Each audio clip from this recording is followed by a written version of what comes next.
boats in the floods where the rain came dumping down. Suck it up or drown, buckle up, cause life could get tough enough. Ain't no fucking love around here. Let me make one thing clear, I'ma be the one they fear. Coming from the bottom of the bucket to the man of the year. Only threat to my career is the man in the mirror. So hut one, hut two, like the end zone. Play as if it's what life depends on. I came in the game with a mic and headphones, and now I got chains with the righteous gemstones. I roam to the throne on the path in front of me. When I survive past all that, they're gonna see why I'm one of the greats. I play straight. Nation vacate the place or it last. They're gonna be all laid down flat with a carpet that. The champ is here, the goddamn bars are back. Big brain like a Martian and Mars attack. And if they smart, they don't want no parts of that. I start the track like I'm already ready to go. Yeah, shoot for the stars. If I settle below, I'll still hit the moon and light up the room. And trust, it gon' be a hell of a show as I ride through the rain and thunder. Could've broken down through the pain and hunger. Had to hold my ground. Say it can't be done. Should somebody hold my crown? Cause if they ain't know when they got to the show, well, they know me now. Yeah, I was born in a bed of flames to the lightning crash of heavy rains. Now Webby claims that steady aim at your head and bang like Jesse James. I got Kevlar plates that align my vest. Hood up on my head, how a shy guy dressed. But as I digress, I'm defined as the best. East Coast to the Wild Wild West, yeah. I am the one that they know to beat the coldest. With the flow, with the poetry from local. It's sold out globally. My first CD dropped in the ovaries. And from my ultrasound to the crowd in front of me, been a ride that you can't break down. A summary, I'll be running till they put a fucking ground from under me. When the rain come down and the sound of thunder be gon' boom. Step out the way and give me some room. Ride through the flames, the rains, the monsoons under the full moon. In that black lagoon, the monster in me been tuned and well groomed. Here to raise hell, I'm built for this shit. I live for this game, I kill for this shit. Too real for this shit. In a foxhole with a gun cocked, I'ma die in a hill for this shit. Cause I am a fighter, my head to the sky. Living this life in a hell of a ride. Know in the back of my head when I die that I'm leaving a mark they'll remember me by. The reason I do it, it never was fame. The cars in the cloud of the checks and the chains. I'm in it to carve out my legacy claims. Put some respect on my name. When through the rain and thunder, could've broke you down. Through the pain and hunger, had to hold my ground. Say it can't be done, should somebody hold my crown? Cause if they ain't know when they got to the show, well, they know me now. Rain and thunder,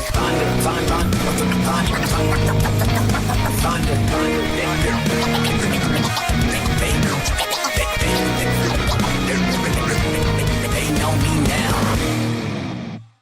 The following special may contain coarse language, offensive opinions, random nonsense, ridiculous shenanigans, and passionate rants. It should probably not be viewed by anyone. Ladies and gentlemen, can I please have your attention? And I need all of you to stop what you're doing and listen. Are you ready?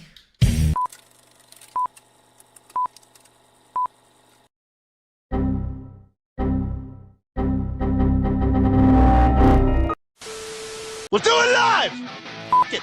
Do it live! I'll write it and we'll do it live! Are you not entertained? Are you not entertained? Is this not why you are here?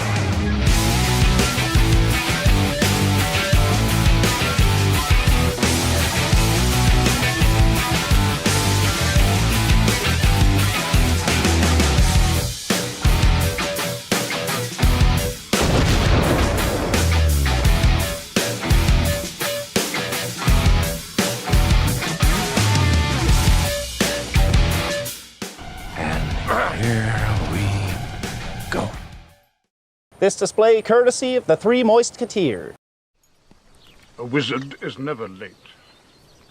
Nor is he early. He arrives precisely when he means to. Woo! Uh-oh, you're muted.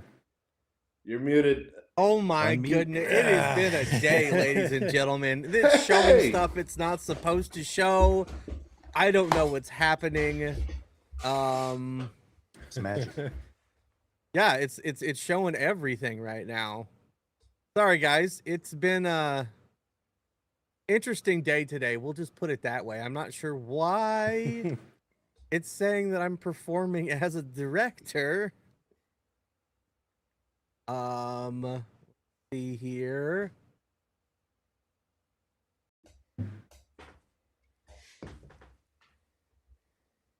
Oh, buddy.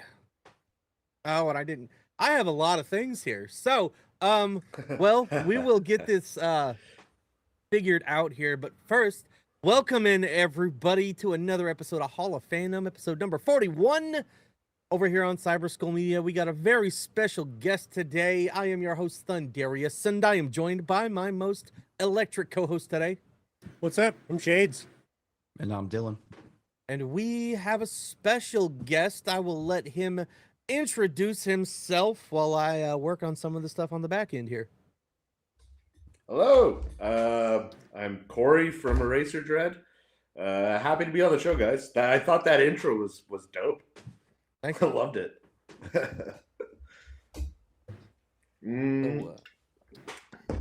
Is it like just on me right now? Yeah, you're the Sort of, star, yeah. man. You can see everyone, but you're the main thing. All right. Well, yeah, no, super happy to be here, guys. This is I've been looking forward to this for a while. Did you just make a new video a couple days Did ago? I? Oh yeah, I did. Yeah, I made that. What was it, Jimothy? Yeah. I made like a funny little Jimothy, like kind of. I don't know. I don't really consider those like videos. Like, I more consider them like just like I don't know, like little shorts for Instagram and stuff. My videos take me a lot longer. I did that in like 2 days. Yeah. Dude, Jimothy's a legend. Yeah, right. I love that dude.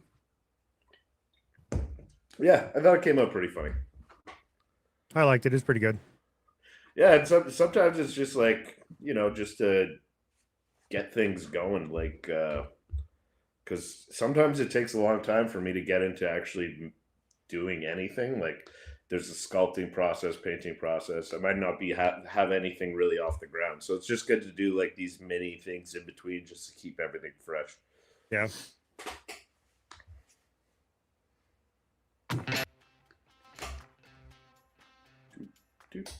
Uh-oh, Dylan, you got a new name. You are Fillin. Fill in the blanks. The Dillon one the arm fill-in. rim shot.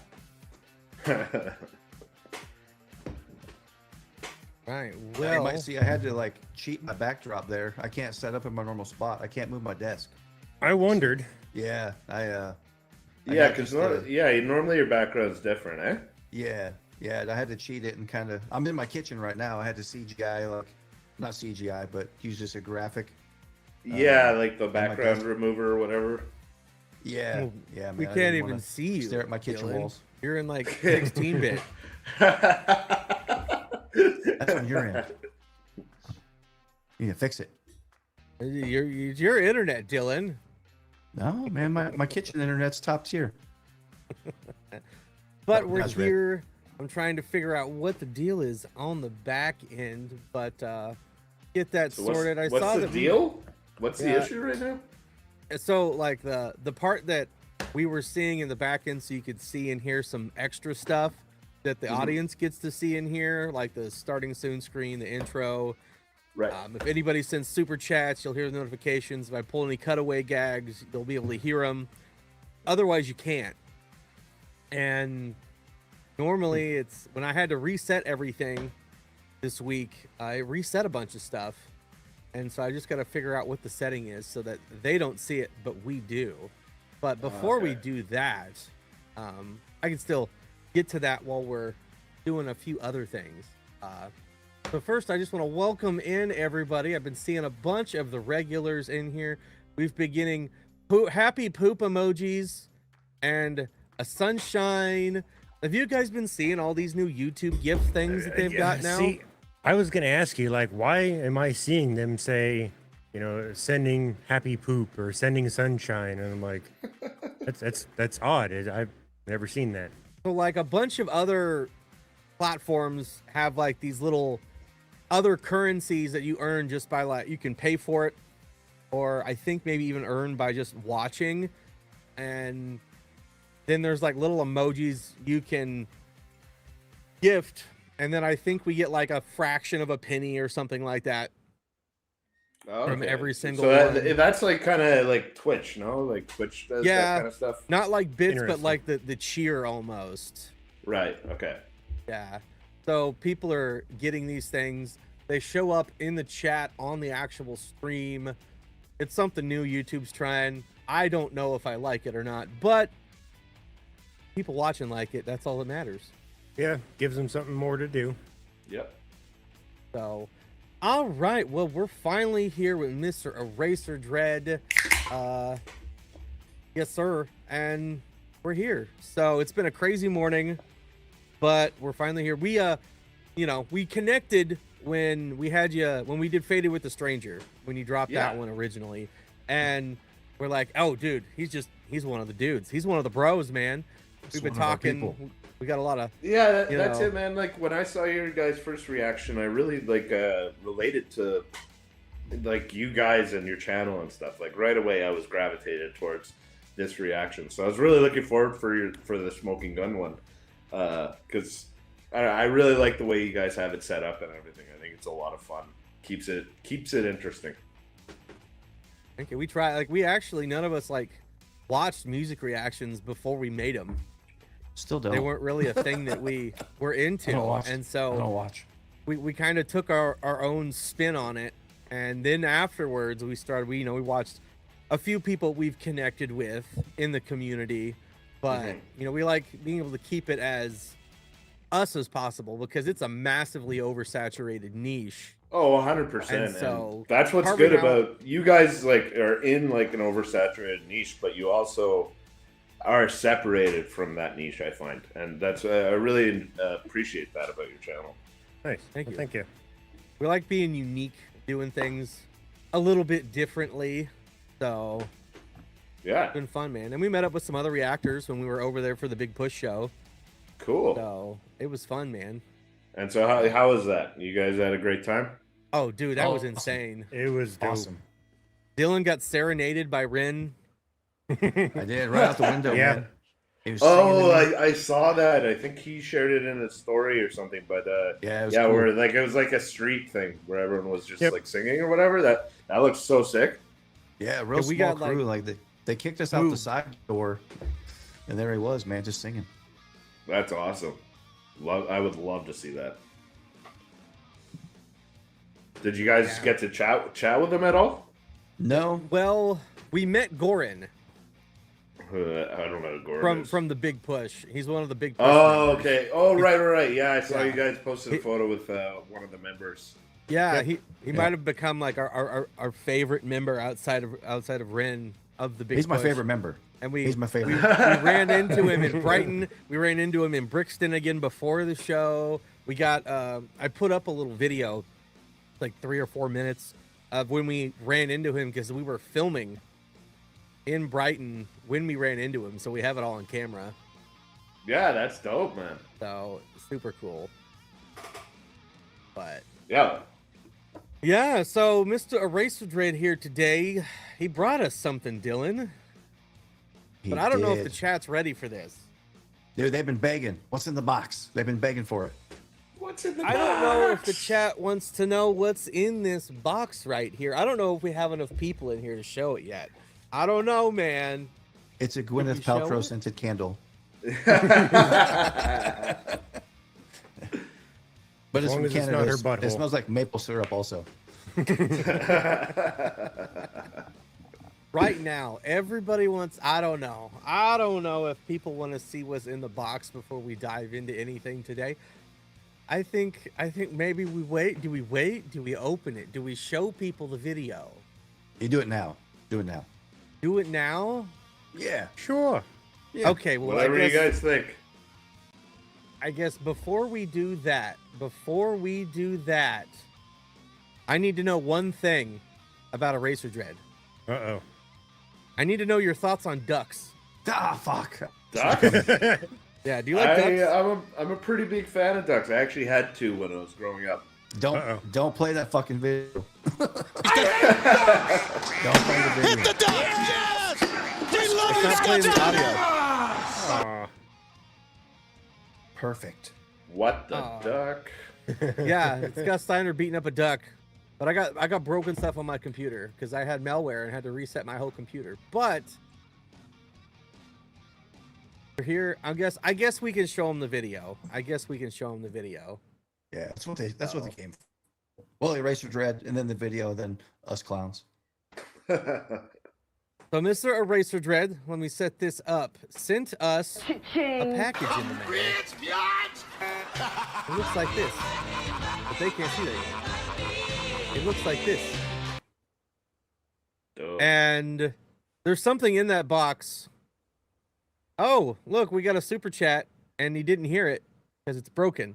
But it says a retroactive Athoria super chat, and Darren, tell us more about your favorite members. So, Goran Kendall, he's got this flowing mane, luxurious beard, amazing singer-songwriter. He's just a stellar individual. They heard it on their end. Okay. I don't know why you didn't hear it on our end, but I think as long as they hear it, that's right. Yep. Yeah. All right, well, let's see if they can hear this. So Mr. EraserDread sent us a package. We had an idea what might be in it, but we had no real idea what we actually were getting. So I think we should play it and see what people think about it. I don't know. Does the chat have any guesses? Let's take 3 guesses, and then we'll play the video. There is a spot where we'll play a little bit of the video, and I'll pause it at a certain point before we actually pull stuff out. People can take a guess. Doug said a human head. That's close. Another box. Well, you could be right there.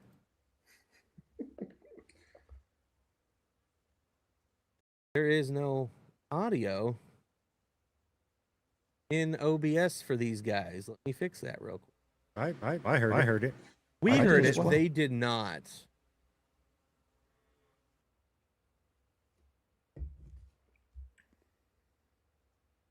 That we're somewhere a little different. What's up, everybody? You may be noticing that we're somewhere a little different. Maybe. Where are we, Shades? I think we call it, dude, where's my vape? We're at the shop. This is not typically where I set up to record or where we record every morning, but we got a package sent to us from Canada, Dillon. Montreal, no less. We figured this is the best thing to do is to all get together and do an unboxing video because of who it's from. Would you like to let people know? Well, I mean, if they're watching this video, they already know, but who's this from? Mr. EraserDread.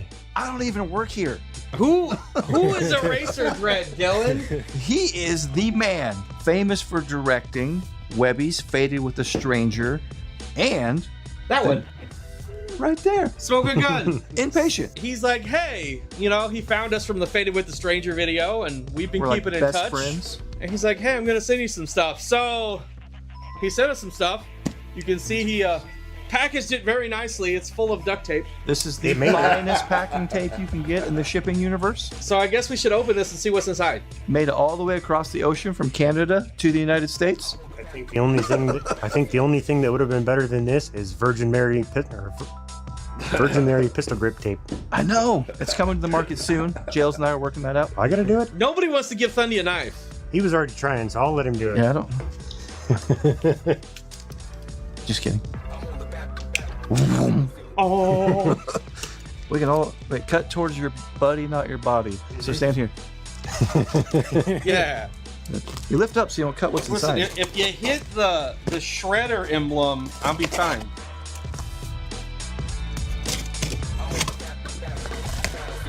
Ouch. Ooh, No purple tape in there. lacerations. All right. What's in the box? Easter grass. If we didn't do that at least once, that's a failure, right? Yeah. It's like the end of Pulp Fiction.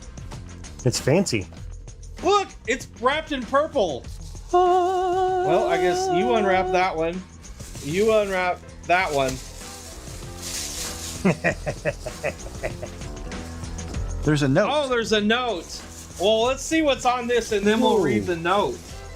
You got extras. Oh, look at that. Oh, Which snap. one's that? This one is a 2X because I know what I'm doing. Okay. And that, hey, oddly enough, that's the medium. See, look, I know What? what I'm doing. I'm part psychic. Yeah. And if you, Ask how we got these. how we get these shades?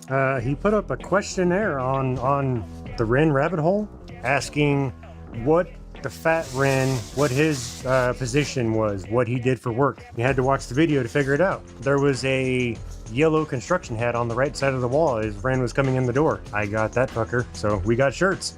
Hell yeah. Well, thank you, Shades. If you want any of these shirts, make sure you go hit up Ace for EraserDread. But look, we got another box inside a box. Hey, did you get another shirt? Yeah, I showed it. You showed both of them already? I showed both of them. Oh, okay, well. This is an unboxing. Here's mine. Shades. I didn't know we were getting these. This one's pretty dope. They're pretty sweet, yeah. So I'll let Dillon open this while I read the note. How about that? I suppose, since I've deftly handled this blade. Hey, Cyber Skull. Hope these little guys find you well. Happy to give them a new home. Be warned, they come alive at night and eat your socks. That's your problem now. Keep killing it, dudes. Best, EraserDread. If you guys have any guesses as to what this might be, Now's your shot. I think the card.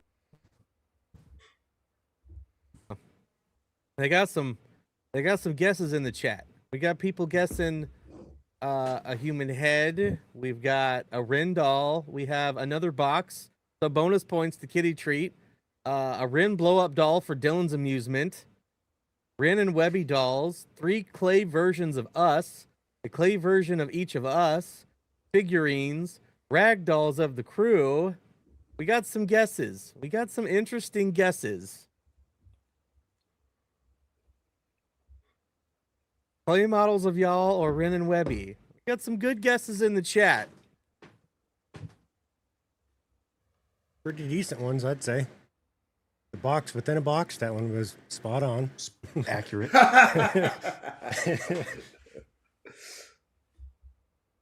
It's pretty sweet. so here's one figure from the music videos. Little Swamp Thing looking guy. Was that the fly in the background? Maybe. I don't. What is that? I just like that model, and I did put him in the Smoking Gun in the background. You're right. He's from one of my other shorts. Actually, the whole background was littered with characters from all my other shorts. So I just filled up the space with fun guys. But I like that guy. And he actually stands without having to, put stuff under him. So I just threw him in. Nice. So we were like, what is this supposed to be? We were having a discussion about it. Hey, look at that. What is that? Thank you for the $20, Johnny. Nice. Thank you.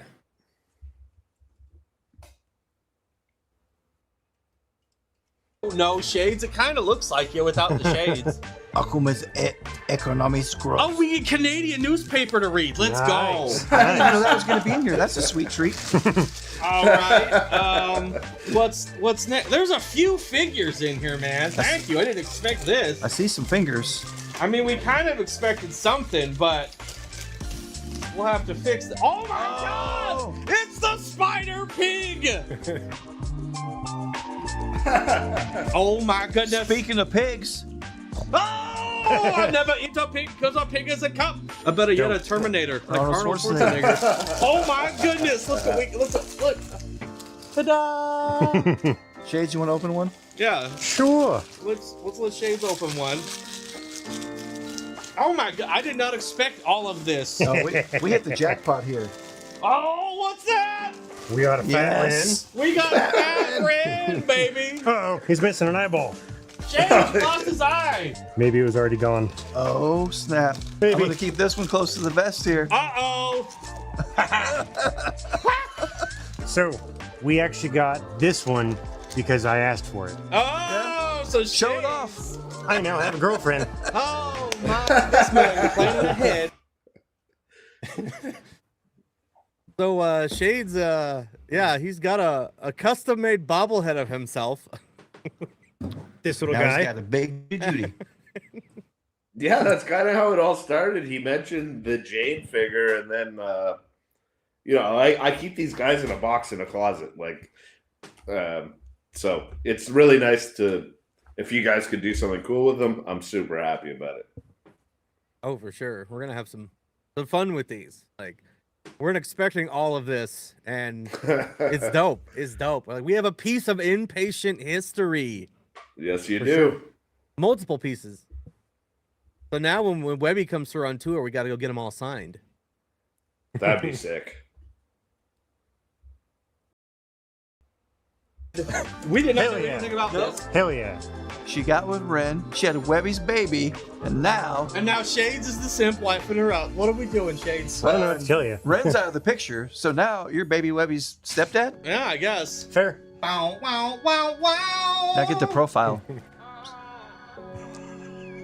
Look, they're the same size as Dillon. Hey. Okay. All right, well, what's Dillon got over here? All right. Oh, this is his headpiece. Is that a That's Webby? Webby. Oh, that's actual Webby. That's Webby right Holy there. Hell shit, yeah. we got actual Webby. Yeah, I had to kind of hold his neck on here. His head's a little janked up, but we got Webby. Hey man, wanna go play some arcade games and eat some pizza? Well, I was wondering because we've also got his son. Sweet. Sound just like him. These are the actual props from the music video Yes. that's happening behind us right now. It just started. Look, it's Ren and Webby. Look at that. And I think there's one left. You guys ready for this? Dope. Oh. We got Doug! Doug lives. Hashtag Doug lives. My name's Chris. He said Doug. I said, what you do? He said Drugs. He's got a weird bald head. I can relate. He tried CPR twice and he was still dead, so maybe we give it to him a third time. Well, look at all this stuff, man. Hell yeah. This is crazy. This is dope. Thank you, EraserDread. This is awesome. Much love, man. This is awesome. We're gonna definitely take special care of these, show them off to people. This is awesome. Thank you so much. Friggin' sweet. This is nuts. So these are one of ones too. It's not Yep. like anybody else has these. Nope. Cyberskull Media getting ripped over here, supported by EraserDread himself. Now when we go see Webby, we're gonna have to have him sign himself and his kid and Doug. Now we gotta meet Ren so he can sign Fat Ren. I know, perfect with a white shirt too. That's good real estate on that big old beer belly. All right, well, that's what we've got. I hope you guys enjoyed this. If we show this on the live stream, this is probably longer than I was planning, so it may or may not have been put in the stream. It was definitely more than I expected. I did not No, expect. exactly. All we knew was we were getting Kid Webby and Fat Ren. That's it. Yeah. This is like in those commercials. Collect them all. We Yeah. did. We did. Who needs Pokemon cards when you got Fat Ren? Okay. Right. Yeah, Webby. Well, We got thank you, EraserDread. And if we showed this during the stream, back to the stream. If not, go follow EraserDread on Instagram. Go subscribe to him on YouTube. That's about it. Thank you. See you. Bye. Later. Hasta la vista, Webby. Oh yeah. Who got the Jameson? Did you say posterior? Boom, boom, boom. Oh my God! Look at Heartbot, Dillon. It is like so big. I mean, it's just like out there. I like the way we beat go. Dun dun dun. This guy right there.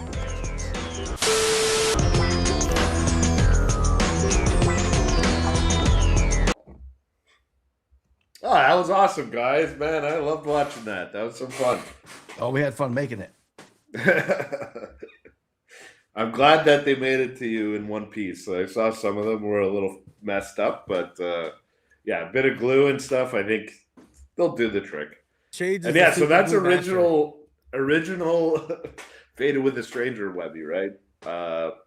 And Doug. So I gave those guys because I had to cut off. I had to cut off Webby's head. Am I frozen? No. No. I had to cut off hear him. Webby's head. What? Shades? I see and hear everybody. He went blind. That's weird. Uh-oh, we lost Shades, Shades. leave and come back. Okay. Because we were also got 10 gifted memberships from Mr. Doug. Woo. Not the same Doug. From our own Doug. Yeah. Our Doug is not fucking dead. Our right. Doug is very much alive. Yeah. Try CPR. Oh, now he's gone. Who? Eraser. Uh-oh. He's fine on my end. No, he gone. We got a 1 in, 1 out policy. Who's the doorman at this shindig? I gotta go load up the backstage again. I still see him and hear him. Really? He has disappeared for us. Yeah, he's gone on me and Thundy's. I see and hear everybody. Would you tell him to? Oh, now he's back. I don't know what's happening, guys. Sorcery. Back. Primarily. Well, there we go. Okay, now Dillon's back. Hey, This is why weird. This is why technical difficulty gag is in the intro to the whole show. Well, because even if you're using something like StreamYards, they have problems still all the time. I know people with 2+ million subs that use StreamYards, and it breaks on them all the time, and they're paying out the ass for it every year. So Right. this is free. It has one developer, and he fixes stuff for me. So we're using OBS right now? Is that No, we're using something called Video Ninja for the Video call. Ninja? Okay. And then I import all the footage into OBS, add the graphics and special effects, and stream it from there. So okay, cool. Definitely go watch Faded with a Stranger. Like after this, like don't leave, but So you definitely Yeah. check that out. while Doug was gifting all those memberships, we had someone pop in and said that they were late. What did they miss? Well, we just showed a video that's going to drop tomorrow on the channel of us unboxing the figures, some figures from Faded with the Stranger and Smoking Gun music videos that Mr. EraserDread was so kind to send us. I'm happy they have a good home, man. All you Awesome. renegades out there, here's Fat Ren in our possession from Smoking Gun. One-Eye Ren? Yep, One-Eyed Ren. So I don't normally use I don't make the eyes because I put them in digitally, right? So that's why so I just added the eyes for the characters that I gave you quickly. I just put like, so if he's missing an eye, just put a piece of little white clay and a little dot and you're good. Okay. But I actually like him with one eye too. It's kind of funny. Pig Cop. The subtle pig cops, yeah. Faded Webby.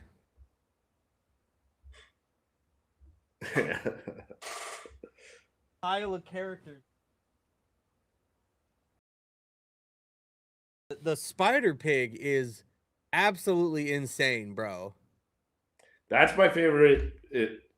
That's kind of my style, like the weird texture and like creepy things. That's what I like to do rather than cartoony stuff. So I was able to just kind of throw in my style into this video, which was nice, even if it was for just a couple seconds. Shade's girlfriend worked out good. Yeah, I got to. I'm not the best at making female characters. Still got to work on that because my characters are kind of like they're not the most like good to look at, you know. So I'm working on a video now. Actually, my mother-in-law, she did the female character because she's a main character in it. So I got her to sculpt it. Nice. and whatever this guy is. He's a Beelzebub.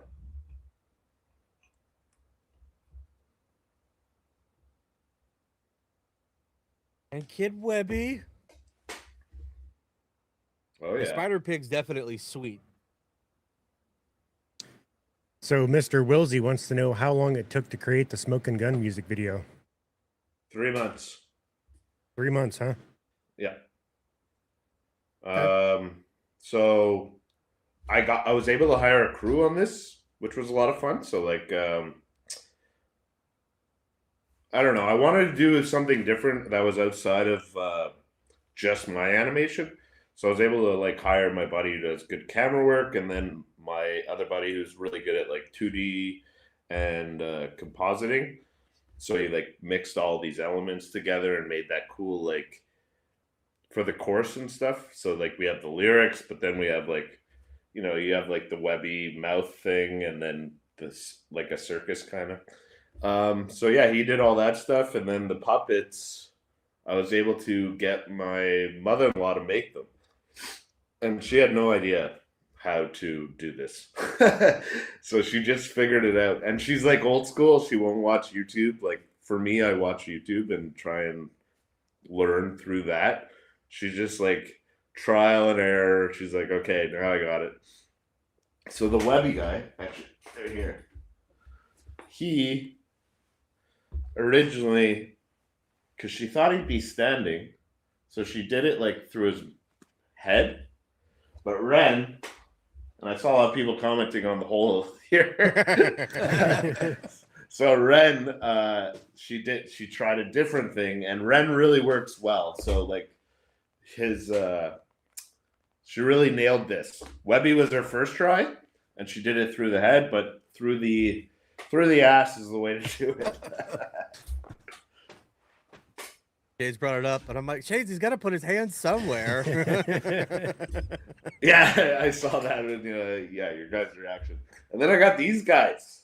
I love these guys. They're hilarious. Nice. Don't know what to do with them, but yeah, we have little mini plushy prototypes. So we're still trying to figure out what to do with these guys. Right on. Hey, so somebody in the comments says, please sell the Inpatient, please. That got me thinking, didn't I see you post a video of an Inpatient hat in the background somewhere? A hat? No, I didn't make a hat. I don't think. I do have a hat press. So I made all the shirts myself. I have a t-shirt press and a hat press. But no, I didn't. I don't think I made a hat for that. It's been a week or so ago, I think, that I seen it, but maybe it was somebody else. I was actually thinking that too. Like, it's their likeness, so it's like a weird thing. Yeah. So I don't really know. So that's why I'm not selling anything really right now. Well, I didn't think that you were selling anything. I just thought that maybe you had some early access stuff that was maybe coming. Not at the moment, no. We're just like, like the puppets are very much my mother-in-law's like kind of creation and stuff. So we're just messing around with that kind of stuff. But like for the Inpatient t-shirts and stuff, my buddy, he took the photo and made the design and stuff. Like it's all done in camera.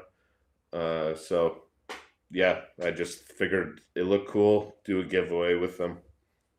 So if you guys want stuff like this, I guess you guys gotta go bug Rin and Webby for this stuff. Like, hey, these plushes and things that EraserDread does, we want this as merch. We'll pay for them. We'll buy them. You gotta go bug those guys to go hit up EraserDread about this stuff and make it happen. Yeah, that's it. And yeah, so the puppets, I did a bit of some of the documentary that they premiered there. We did I'm excited for you guys to see that too. I have no idea how long it is or anything. Like I haven't seen it myself, but we did do the intro and the outro for that. Of which one? The documentary on the making of the album. Yeah, that they were showing over there at that release party. Yeah, it looked awesome. But yeah, Ren's team reached out to me, and they wanted to us to do something because they find it hilarious. I find it hilarious that they find it hilarious because we're doing such bad British accent. My buddy's doing all the voices and stuff, and but they find it absolutely hilarious. So we just kind of go crazy with it. The same with the countdown. Webby messaged me. He's like, I need a countdown. I'm like, I don't know what that is. I've never, and he didn't really explain it. And then I watched one of their releases before, and I saw the countdown. So I'm like, okay, yeah, I'm just gonna do something like Tim and Eric style. He's like, awesome, and we just went crazy with the puppets and totally free range, made it up as we went along, just ridiculous. The only point that we wanted was for Ren to be trying to figure out how to make a countdown, because that's what went through my head. I was like, how do you make a countdown? And it from talking to you guys also had this issue too.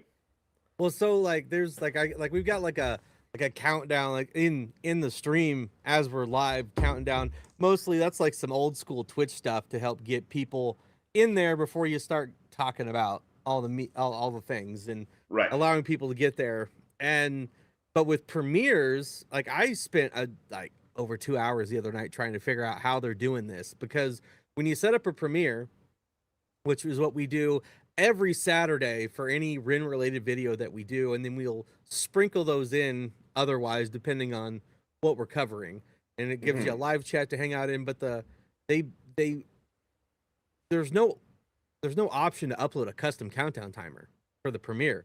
You just have to use one of the handful that YouTube lets you use, but they have it set up as a premiere, and when it switches over, they have found a way to bypass the YouTube countdown timer and use a custom one. And I know, I haven't tried it, but I know supposedly when you cut stuff out of a premiere, trim anything out from a premiere or a live stream, it'll remove the live chat replay because it has trouble syncing it back up. But it's all still there. So I tried a whole bunch of stuff the other night and nothing I did worked. So I am dying to figure out how they did it.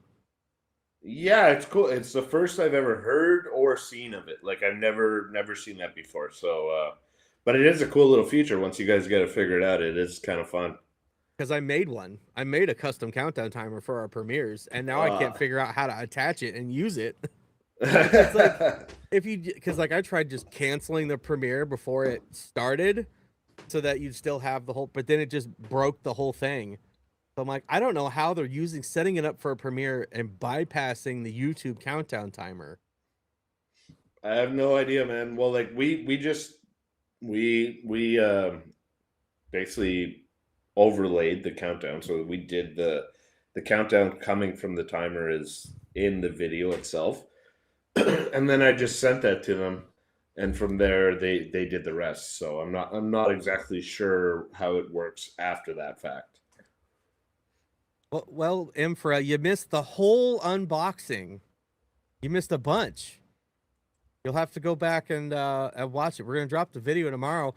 We have a bunch of the figures from the Smoking Gun music video and a couple from Faded with the Stranger. So, pretty cool stuff. But yeah, the whole countdown timer thing, you definitely made the best one out of all of them, though. Yes. I think we probably put the most time and effort into that. Like, Webby just messaged me, and anything you're doing for these guys, right, it's going to get some eyes on it. So it's incentive to really go the extra mile. So we kind of we're like, okay, let's do something really crazy. And I haven't laughed that hard in a long time. Like the whole day was just me and my buddy Jeremy, and so yeah, together we work at Drop Frame Digital. That's more the live action stuff and like corporate stuff, and then EraserDread's more the animation stuff. But yeah, so we just we're both filmmakers, so we kind of had longer than I've been animating. I was making films. So when we get to pick up a camera and have fun with it, it's always this it's a blast for us, and just kind of making jokes and coming up with stuff on the bowl of peanuts stuff. I think we were golfing, and we were golfing before we started it, and we were just in the cart together, and we were just dying laughing, thinking of different things that Ren could say. Because what does he actually say? Ren says, now I have the bowl of peanuts thing. I can't even think of Ren's. Ren sits down, has a stroke of genius or something like that. Okay, yeah, stroke of genius. That's it. So then we were like, what could Ren say? And then we just said so many ridiculous things. But then we went down. We ended up going with peanuts. Well, it's good because it definitely was something everybody latched onto. Yeah, no, I love it, man. Seeing the memes and stuff that people started making. It was very cool to see that joke kind of take on its own life. Pretty sure someone made the Sick Boy logo or something out of Peanuts after that. Yeah, that's it. I've seen a bunch of stuff. Like it was just so cool to see.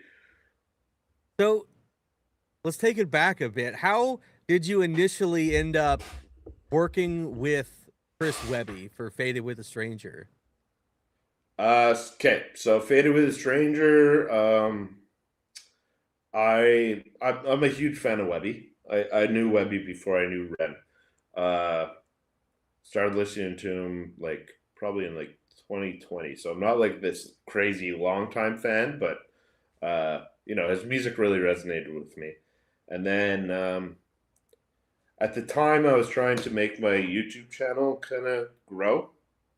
I'm like, oh, well, maybe if I do like some sort of collab with Webby, I could get some a newer audience kind of coming to my channel. But so I made a 1 minute, I animated like 1 minute of it, and I sent it to him on Instagram.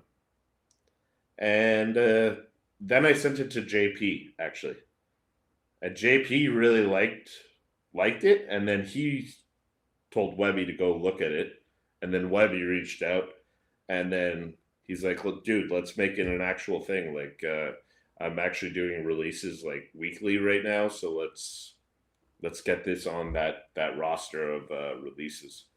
And that kind of just took off from there. He liked it, and I was like, amazing. Let's do it.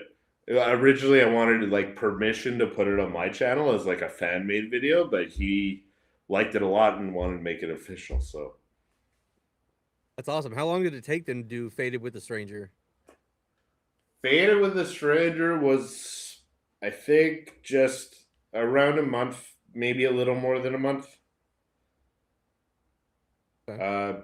That's the thing. These things, they're not, when you're animating, anything with animation is not exactly a quick process, but also like a month and 3 months in the animation world is actually pretty quick, because the turnaround time, like for my process, like, if you did any of those videos just pure stop motion, probably take like 6 months to a year, maybe.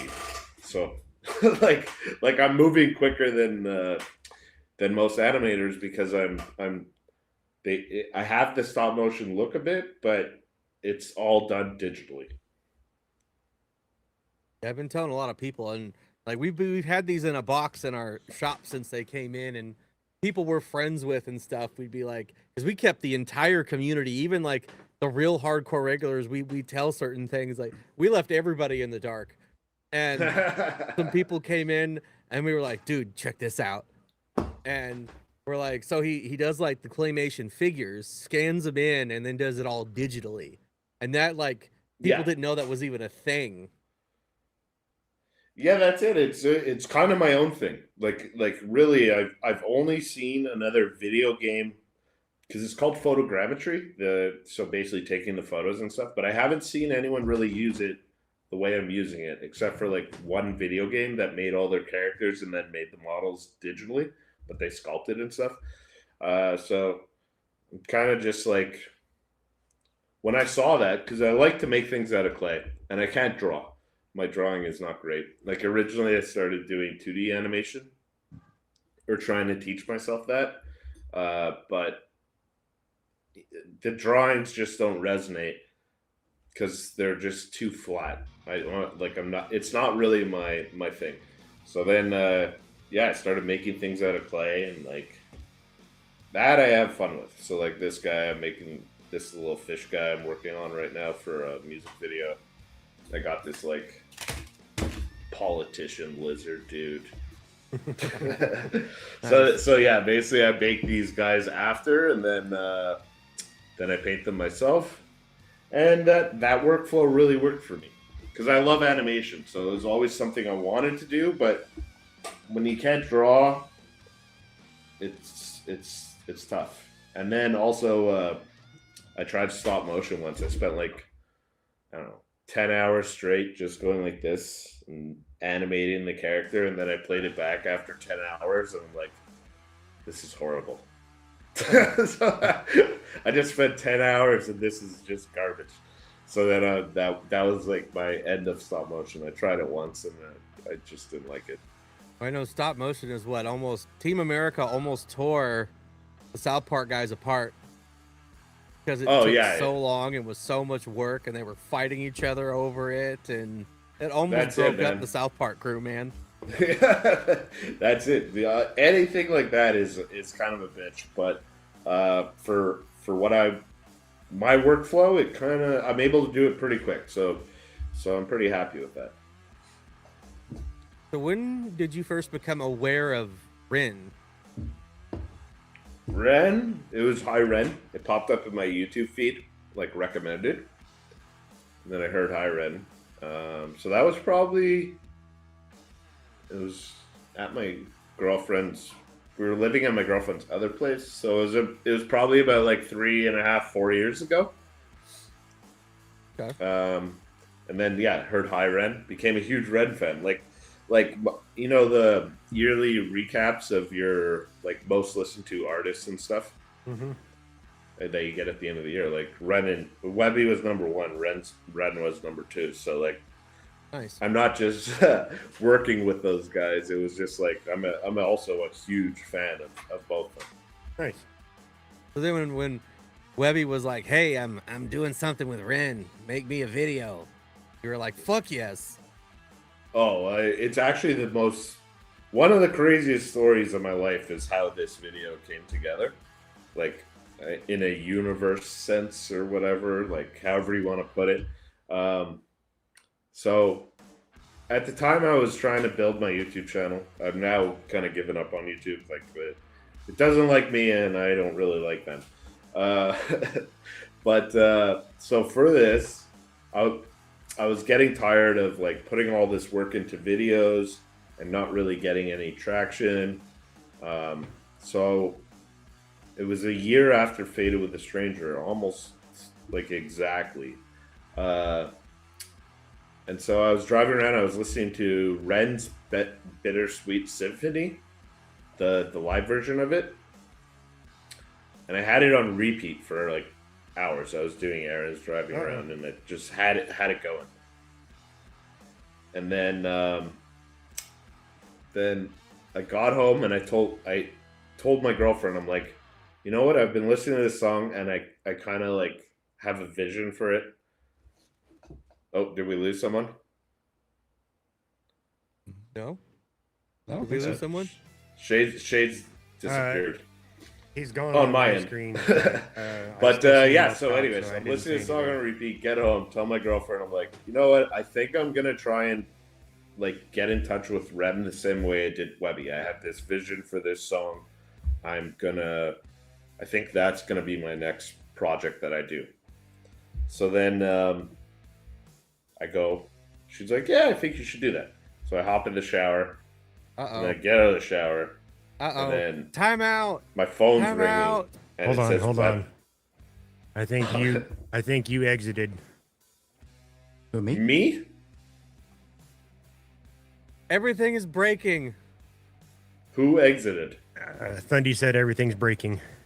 Oh no. Right at the good part of the story too. Yep. Sorry about this. That's not how any of this is supposed to happen. Doug says he can see and hear everyone, so it's just our end. Well, they're also like a little delayed from us. Oh. Because like now he's gone and it's all weird. Yeah. Everyone's back now in the call. I'm just waiting on the OBS to catch up. Oh. Yep. Yes, but no one can see you. You're a ghost. This is actually a thing that has never happened before, ever. I doubt it. Yeah, I like that video drone poster while you're... Yeah, thanks, man. I was going to ask about that, too. Yeah, Cronenberg, man. Drive, Hobo with Shotgun, Blue Velvet. And I got a bunch of cool little guys there. Hellraiser, baby. My mother-in-law made that. Jack Skellington, she made that. Rick. Yeah, I like collecting those things. Yeah. Are you been able to see them? We're all back. Everything's back. Everybody's back. Technical issues have subsided. And so yeah, you can go back to sorry about that. Go back to telling your story of how this all went, getting into the smoking gun it was side broke of down things. right before. I was Right in the middle of it. So I hop in the shower after all the past story that I just said. And then I get out of the shower and I see on my phone it's Webby calling. And I took a double take because my stepmom's name is Wendy. So I'm like, okay, Wendy. And then I'm like, oh no, it's Webby. And then he's just like, yo, I'm doing this thing with Ren or whatever. And I got a song. I think you'd be perfect for it. So I was like, there's no way that just happened. I hadn't spoken to Webby since basically the release of Faded with a Stranger, right? So it's like the day I'm telling my girlfriend that I'm going to try and do the same type of thing with Ren that I did Webby, like maybe make it a 1-minute animation or whatever. That day, no, not even that day, like literally 10 minutes after I kind of said it out loud, I got that phone call. Nice. Yeah, so it's pretty wild, man. Hell yeah. Yeah, Have you heard so that's anything how. from Ren's camp on it, or just Webby's? So, did I hear anything? Like in what sense? I don't know. I guess did Ren reach out, or anybody be like, "Hey, No. awesome? So it's just. Oh yeah, like throughout the process, up until basically the release, I just was dealing with Webby, and he would tell me Ren's feedback and thoughts and stuff, and Ren seemed to really enjoy it the whole time. But I got that through Webby, but then I think it was a day before the release or something. I shared something, and then he shared it and reached out to me, and he wrote me this really cool kind of that he really liked it and stuff, and that meant a lot to me too. Hearing that from people that you kind of admire, it's just always really special. Yeah, for sure. Yeah. So that's how that all came together. Very nice. Very nice. So, next couple of things. Dillon, even though we can't really see him, we haven't really addressed it yet. Dillon's in a sling. We should probably address that. Oh shit, what happened? So I'm pretty avid weightlifter. I tore my bicep tendon, ripped it off the forearm. Oh god. So yeah, waiting for the call back for surgery. They got to drill a hole through my bone and anchor it back through the bottom side of the bone. That's the only way they can reattach that. Once it rips off the bone, it won't ever fuse back to that. So that's what I'm working with. Shit, man, that's brutal. It's crazy. Yeah, not super fun. Just a fluke. I had surgery on both my shoulders. Yeah. I tore the crazy thing, my ligaments. I've got a partial tear in the bicep tendon at the top, and it ripped off the bottom. So who knows what the hell's up with that? Ugh. And that was just you were just lifting a weight and that happened? Yeah, so preacher curls, I don't know, for people that work out. So basically it's a complete isolation exercise. It's on an angled platform. Your triceps sit on it. And I go pretty heavy, and I was coming down, and it just ripped. You could hear it. It was super loud. Then the muscle just rolls up. That's brutal, man. Did you scream in pain at the gym or? No, so it didn't hurt that bad. The noise was kind of the biggest issue. My son was down there with me. It just happened to be a day that he was home. He wasn't out running around, and I was like, "Hey, I want you to spot me. When I get down, my arms on this pad here, I want you to hand me the weight." So I was just in the third rep, and it made the noise. And so I was looking at him, and he was looking at me in the the weight. So he hears the noise and he says, "Holy shit, you just tore your bicep." I was like, "I think I did." Like, oh my god. Yeah. So that's brutal, man. First day wasn't too bad. They wrapped it, put it in a sling. Really, like, it started to kind of swell up. All that blood starting to pool up there. The last couple of days, it's kind of starting to feel a little unpleasant. But yeah, now I'm a one-armed man. And what's the recovery time for that? Like 6 to 12 months to be like back to normal. Ah, shit. So yeah, like pretty immobilized for about 3 weeks, and then like real gradual. I'll be in like a locked brace, and I can adjust it. Well, they will. They'll release it like 15 degrees a week, like range of motion wise. Start off like 1 to 2 pounds, and then after 6 weeks, like full range of motion with like super lightweight, and then like the gradual build just kind of continues. Okay. But yeah, no, 6 to 12 months to get back to the same strength as the other side. Yeah, that's it, man. Physio is a slow process, but you got to do those little exercises, no matter how useless they feel. You know, like No, that's it's just keeping it up, keeping the consistency. See, that's the thing, the mental game, man. Just like I'm anxious to get put back together so I can start that process. I just want to get back to normal. Yeah, exactly. Yeah, just big part of my day to day, man. Like, kind of a part of who I am. I've been doing it since I was 12. Just like I got into it, man. There's like a hyperfixation, just super dialed in on working out. Now I can't. Wow. Well, you'll be there soon, man. Yeah, I'll get there. Slow process, but you'll get there. Yeah, yesterday was my 3-year anniversary of my 12-hour spinal surgery, so at least you don't have that kind of recovery. That was rough. Yeah, no, not quite that significant. My God. Yeah. So we're all like pretty fucked here. Like I tore both my shoulders, had surgery. I can't even like really lift my arm like higher than that. My shoulders just kind of fucked for life now. And Shade's had a motorcycle crash years ago, so we've all got something. Yeah, a little bit. No, I tore this one after this one, so it was my left, and then like 4 years later, my right. The left, whatever, it's like you don't use your left arm. But now my left arm's actually, because this one was so bad that I probably used my left arm for most physical things. Right, this is just useless.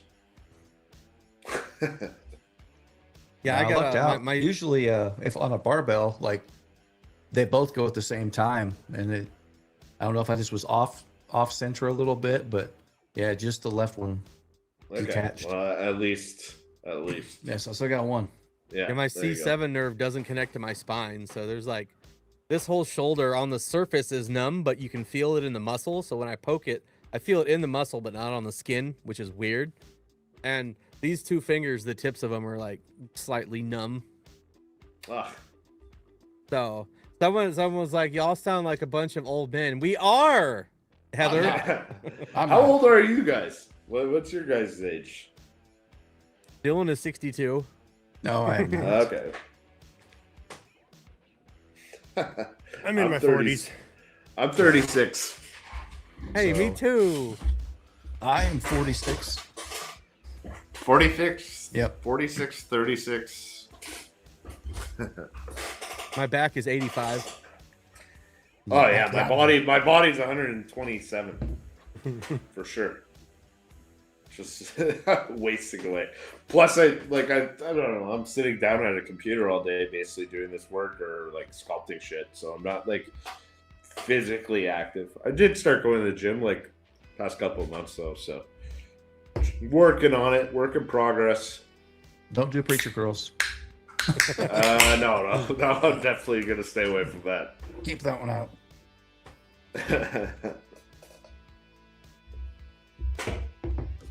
So, Mary also asks, are there any other musicians you want to work with? Tool would be my number one. That would just be awesome because, first of all, I love their music videos, and it's just kind of really what my personal style would kind of resonate with. I think like they do the abstract and the weird and stuff, and that's really what I do enjoy. Right now I'm working with a band called Teen Mortgage, so that should be done in 2 weeks. And I like to try and experiment with kind of different genres. So like I've done like, you know, rap, but then I've also done like kind of like, I don't know, emo punk, and then like new wave stuff. And it's just kind of fun for each one to figure out what you're like, a totally kind of different style that fits with the song. And it challenges me to come up with those things, like to make something that works with a song, like the Impatient video, for example. Like, you know, some of the other songs that I did stuff with, like one's very cartoony, but one's more like ethereal horror type thing. So it all depends, and it keeps me challenged to try and figure out what to do for each video. Got a couple comments here. Mr. Doug, I'd like to see something with the Skinner brothers. And we had a lot of people thinking that was a good idea as well. For the Skinner brothers? Yeah. They actually he reached out to me actually.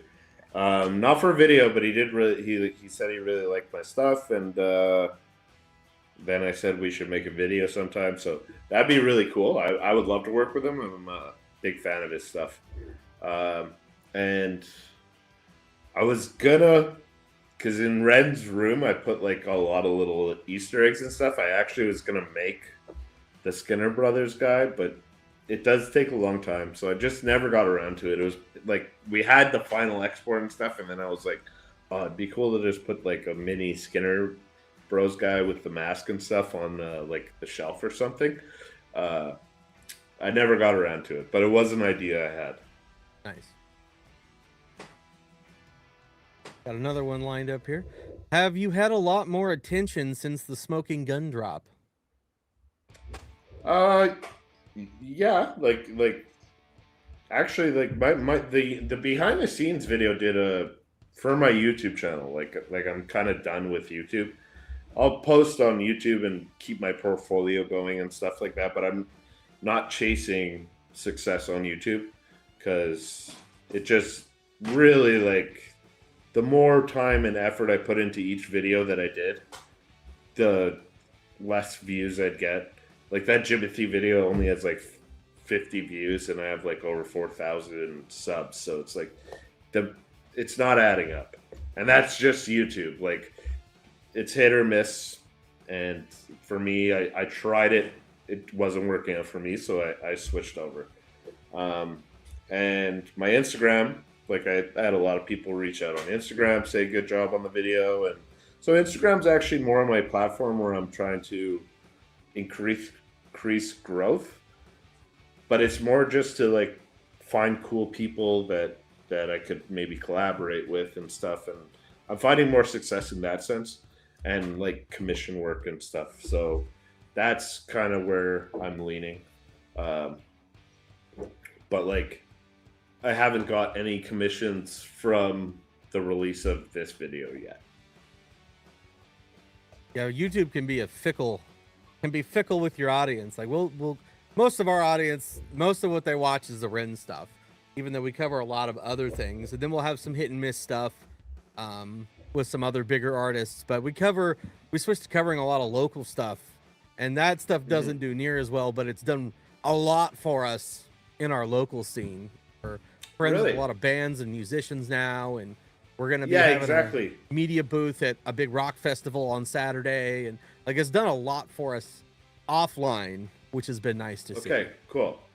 Yeah, and that's kind of what I like. So like, I find like it's doing a lot for me in the making connections and having dialogues with artists that I feel like I couldn't normally have approached or something, you know. So I'm finding like these kind of like boosts in that, but it's not like everything just like blew up after the release of the video. which is to be expected. It's just takes time and effort, and you just got to keep going at it. And that's what I'm doing. The only thing that's changed is I'm not chasing the algorithm. So and that became very freeing for me. Like the algorithm was just this like thing. I'm like, oh my god, it makes no sense. This is very topical. This movie just came out, and I'm making fun of it, and the jokes are pretty funny, but I'm getting like 100 views, and my sub count is higher than. At least I think your views should kind of reflect the sub count. But YouTube's not doing that anymore. I think they used to. I think and they're always changing the way that their algorithm is always changing, right? Yeah. So it's like it's really hard if you're trying to depend on it financially rather than like use it as a thing just to kind of, a voice, like to showcase your work and stuff. So that's it. I gave up on the YouTuber dream. And we still want to long term. There's a lot of other stuff that we want to make. We just don't have the time and resources for, but that's also why we're doing a lot on the in the real life with the vape shop and things to maybe try to free us up down the road with that. But there's another Canadian rapper who you might know, who is a big fan of Cyber School Media and watches us with his dad. He goes by the name Mercules. Oh yeah, he's awesome. He guest listed us when he came to Omaha, and we talked to him, and he was like, dude, he was hyped that we were there, man. Oh, awesome. That's cool. that's dope. Yeah, he seems like a really awesome guy. I never really chatted with him, but I remember he liked the Faded with a Stranger video. I think he followed me on Instagram after that. So, and yeah, I listen to his stuff all the time. I found him through Webby. Now, some other people were bringing up that Prof would be a good one to work with your style. Yeah, he's interesting. He's got that comedy angle and stuff too that I think I could totally see like a video working with Prof.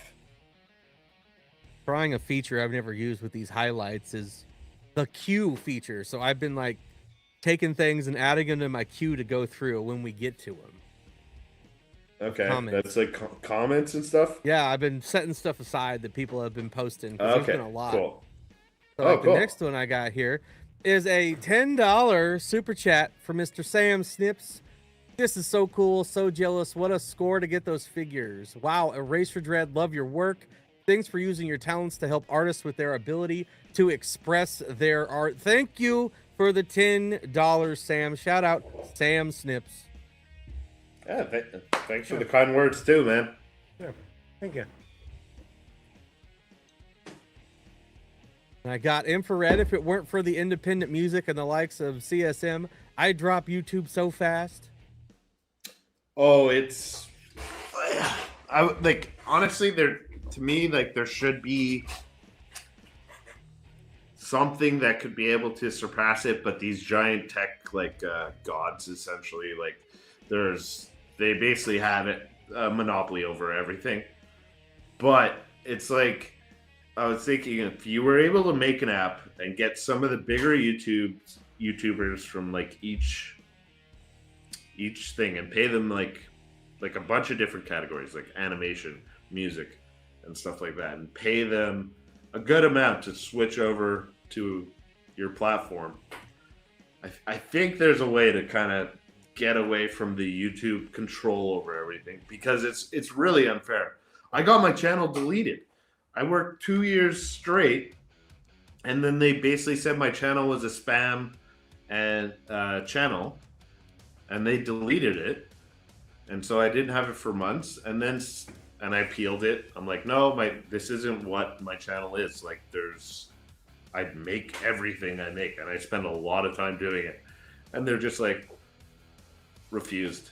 And it wasn't even a human. I'm pretty sure it was some sort of AI automated messaging thing. Yeah. But then some guy found my story, and he covered it, and he's a guy that's trying to basically criticize YouTube, and he has a big following. So he used my story, and that day YouTube wrote me apologized and said, "Oh, sorry, we like," and I'm like, I wrote them back something pretty like bitter. I was like, "Look, I had momentum going. I was working on this channel like full time for 2 years, and you took it away, and I didn't even get to talk to a single person about it." So like my relationship with them is it's done. I don't care about YouTube anymore. I'm not trying to find success on YouTube. It's a place where I post things. Yeah, it's like ironic that the only way to reach out to YouTube is through X.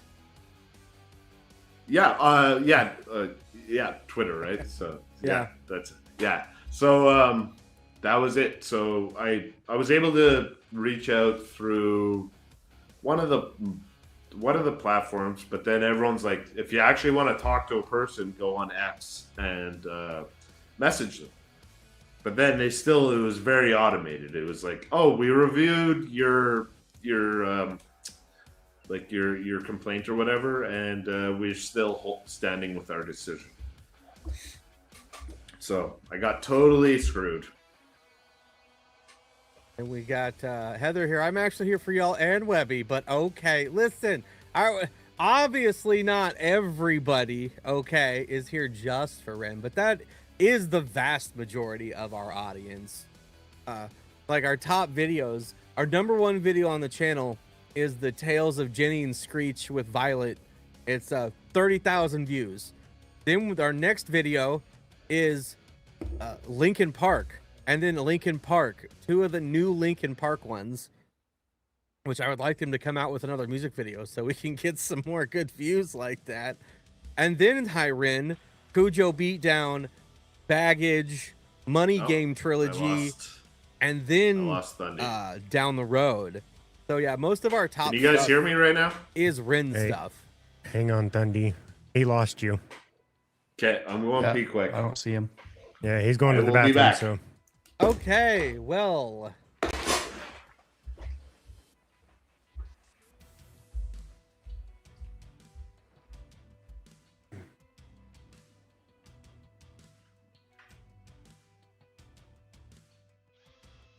I'm gonna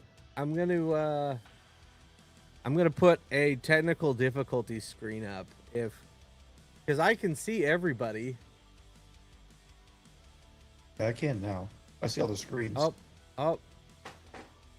Let me switch this over real quick while we work on this. Okay.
All right. Sorry about that, guys. I'm not sure. This is a new bug that we've never seen. So I have messaged the developer of this software so he can look into it. Okay. But it's nice that like it takes more work. It might have some issues, but it's free, and I get to work with the developer on things that I find, and he fixes them. So yeah, that's great to have, man. Because people are paying a bunch of money for stuff like StreamYards, and when it breaks, it's just, well, you just got to wait for StreamYards to fix it. Yeah, exactly. That's it. So, because they got bought out by somebody, and the company just doesn't care, and they increase the price, and the quality of the software has dropped. So, yeah, pay more and get less. But then I can't recommend this to most people because it takes a little bit more technical setup and use. It's not as like plug and play. So right. But all right, I got another one I had queued up here. If I missed any, we'll be doing some more questions here. But where are you from, EraserDread? Montreal, Canada. So that's the guy that you want to blame if we're blaming Canada, right there. Blame Canada. I love Canada. Yeah, so we have weird rules in Quebec. Like, what's the name of your guys' vape shop? Dude, where's my vape? Yeah, see, we can never do that here. It's not. It has to be a French. You need like a certain amount of French in there. So EraserDread's kind of like this neutral, doesn't actually translate to anything. But if you wanted to make like it'd be like, Chum, où est mon vape? Something like that. You gotta do this French translation. My French isn't great, by the way, for a Montrealer, that's for sure. My girlfriend's very good at it, but me, kind of got through speaking English my whole life over here, and it's not everyone could do that. It's not too easy. I got lucky, but yeah, if you wanted to work at basically anywhere, you basically have to be like 100% bilingual, which I'm not. I could squeeze by, but weird language laws, man. We have like French police, language police, or whatever. Like, if your business is like, they could go through your emails. They basically have more rights to go through your shit than if you were suspected of murder. If you're speaking English more than your company should in Quebec, they could just take everything, no warrant needed, nothing. But if, like, let's say there's a murderer or something as suspect, you have to go through the warrant system and everything. It's crazy what we go through over here. Yeah. Heather said the only thing I blame Canada for is Drake. Everyone else is good. Yeah. Canada's great. The government, not so great. But that's everywhere, like we're all kind of dealing with our shitty governments and stuff. So for sure, nothing special over here in that sense. Just they don't seem to want to fix things. We're the only channel on YouTube with a fuck Drake emoji. Is there a fuck Drake emoji? We have. If you're a member on the channel, you get a fuck Drake emoji. Oh, okay. To be fair, that's a Toronto problem. I honestly, I can't. I don't. Personally, I don't see what people see in Drake. Like, for him to be at the level that he's at, like he's. Oh, dude, none of those are legit streams. Like, he's industry propped up. Yeah. No. Yeah, it's like totally backwards, man. I'm looking at this and like, why is this just doing so well? Like, there's nothing really special here. So let's get back to the album, the Inpatient album. Yeah. So what was your guys' favorite song on that? Down the Road. Down the Road. No hesitation. That's Tarantula. I think Neurodivergent is still my favorite. Big fan of all those. Mine is actually Silence. I don't know. That's the one I keep like replaying.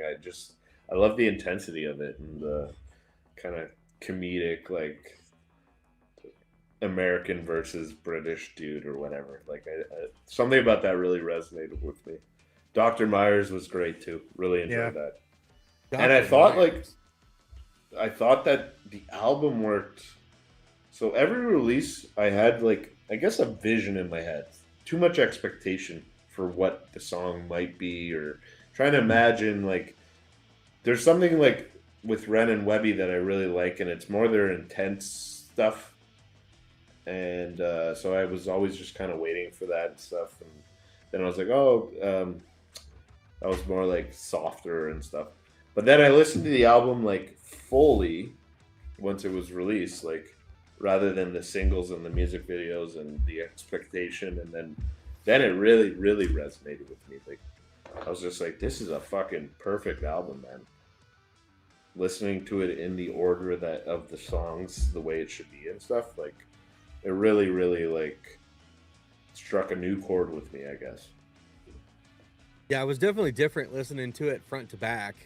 There's definitely stuff that's been growing on me a lot after just listening to it. Everything grew on me. Like at first listen, some of them didn't hit as much as others, but now that it's just like as a whole, it's just this kind of like real masterpiece, I think.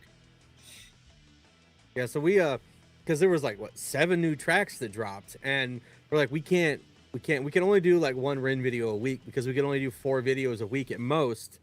Mm-hmm. So like we can't do 7 more weeks of Inpatient stuff. So we're planning a full album review live stream in a couple weeks.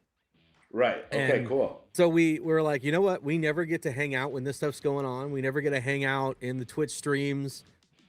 We're just going to watch everything today. Hang out in the premieres with everybody, be active in the chat, watch Ren and Webby live, experience it as a fan instead of a content creator, because we never get to do that. And I don't know how many chances we'll get to do that.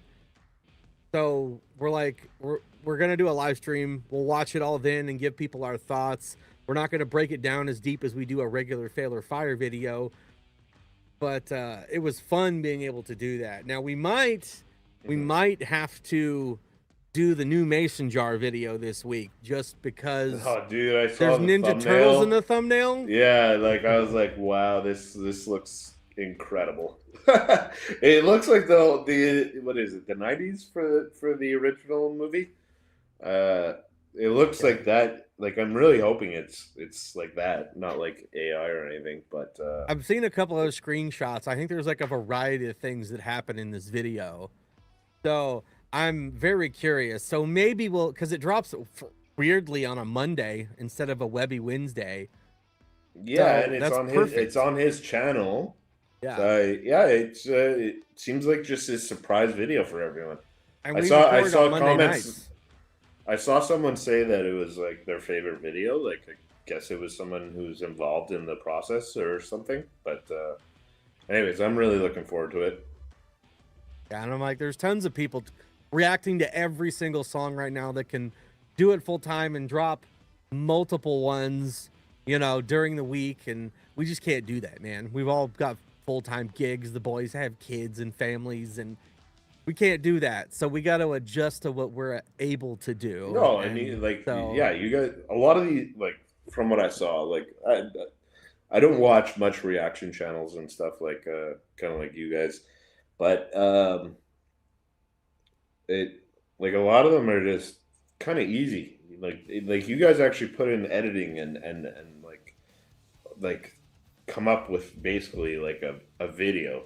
A lot of these people are just like one shot, talk to the camera. You could pump out 20 of those a day if you wanted to. Like, if you have the time and the resources, then it's. But that's what YouTube, like, it promotes that more. It's like they want you to just keep pushing and going, and but quality takes time to create. Like, you can't just but YouTube wants pump out because then they could run their ads more, and then their ad revenue comes in more. And we're not super ad friendly because we just let anything fly that we want to talk about and language, and we're like, this is real, this is who we are. Like our Cyber School, each channel, we're gonna censor our language because that's food content. We're out in public. It's gonna have a more broad appeal in general audience. That makes sense. But on here, I'm like, half the shit we listen to, they're cussing and talking about wild shit. So why censor ourselves when they're already No, not, that's it, man. you know? Like,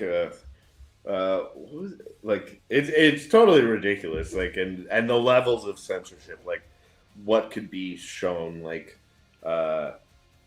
there's a certain amount of. So I worked for a YouTube channel as an editor for a long time. Like, I don't know if you guys know Watch Mojo, but I was editing for them for like, I don't know, 10 years. And like every year it just got worse and worse. It's like, we can't show this, we can't show this, we can't show this. I'm like, the fuck? You're basically not even showing anything. You're like Homer Simpson, like lying in a tube naked or whatever, but you're not seeing anything. But it's you know that he doesn't have like swim shorts on or whatever, but you don't see anything. And they're like, you can't show that. We have to take that out. YouTube's going to demonetize the video. So it's just, I don't know. It's a weird playground, and it just, for certain artists at certain levels, I think they could get past it. But for the majority, it's like just hit or miss with dealing with them. Yeah, apparently Watch Mojo had a crash out recently. I know, it's so funny. I know all about it too. Like, I probably shouldn't say because I still know people working there. But we can talk behind the scenes. Yeah. But anyways, I know all about it, because I watch a lot of people like do like videos on it, and they're just kind of hypothesizing what's going on or who's saying this and stuff. And yeah, I was there for 10 years, so I have a pretty good idea of exactly what's going on. Yeah, I saw Charlie's video and I was like, oh no. Yeah, but I had a good laugh, man, watching those things. It was hilarious, and a lot of the guys were pretty spot on. I'll just say that. So what other artists do you listen to regularly? I basically just put on like a song. Like, let's say I start with a Webby song and then listen to whatever kind of comes up, and then that's how you kind of find like Mercules and Echo, and like found the Skinner Brothers through Ren. So basically, rap is probably my go-to these days. But I grew up really listening to a lot of punk, like you know, like the Misfits and Adolescents and stuff. So that was my high school years, and then yeah, I just kind of started switching over to rap being the go-to thing, but it was always more like of punk growing up. Okay. But yeah, like I basically like all music. Like like it's hard to pinpoint exactly what's my favorite and stuff. Like Tool's probably my favorite band for sure. And yeah, just pretty wide spectrum of what I like. Nice. Someone asked if you'd heard Carpet Man. I have not heard Carpet Man, actually. We've had some people ask about him. I know, I am aware, but haven't went down that rabbit hole yet. I haven't. Oh, I actually saw you guys. I saw you guys mention in I think your reaction video to Smoking Gun, Angine de Poitrine. They're from Quebec, right? So big. They're big over here. They're the weird mask guys or whatever. Yes, the polka dots. Yes. Yeah, I saw them on they had a KEXP like live studio session one time. Musically, it's just okay. It doesn't do much for me. It's interesting. Like I don't know. It's not something I go back to. Like I'll listen to maybe a song, but it's not something that the replay value I think isn't very strong with them. Yeah, I agree. It's just kind of this like it's kind of like trendy, right? Like it's just this bandwagon that everyone just hops on, and that happens with things that like not if you have common sense, but there's a lot of people that just like jump on something and then it becomes this amazing thing, but then you're kind of like you fade into obscurity after, like. Yeah. Either of you boys have questions you had that haven't already been asked? No. Well, chat, feel free to throw more questions in here for him. Ashley said, think how awesome if he made a video for Otis Julius. I think that would be awesome. I don't know Otis Julius. So, I'm sorry. Can you sculpt a mullet and some pizza? Yes. Hey, I'm working on a mullet guy right now, actually. Of course he is. See, this is perfect. Yeah, this dude, like, he's That's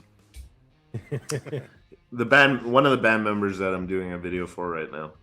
He's got a Give you mullet. some so. Otis stuff. Otis Julius is a rapper. He's originally from Idaho, but lives in LA now. He comes to Omaha quite a bit for shows. He's a very positive, forward guy with all of his music. He was on Webby's last tour, and we sponsored him, so we're on his banner from that, and we have the banner here in our shop. But he's got a crazy stage presence. And Very, very yeah, good. well, I'm looking at the guy right now, and I feel like I've probably heard some songs by this guy. He looks familiar for sure. He's got a curly mullet too, eh? Yeah. Oh yeah. He's the homie. He's the homie. Nice. So I know. Oh, that's cool. Oh, Heather wants to know what you're drinking. Happy Dads. What They're is great. They're delicious. Interesting. Never seen those. I know that they have them in America because I was in Philly actually for the Eagles home opener, and I was able to get some Happy Dads there. They're delicious. Oh, no, BLP Kosher taught me. we have to kick him now because he's an Eagles fan. No, BLP Kosher. I'm not really a fan.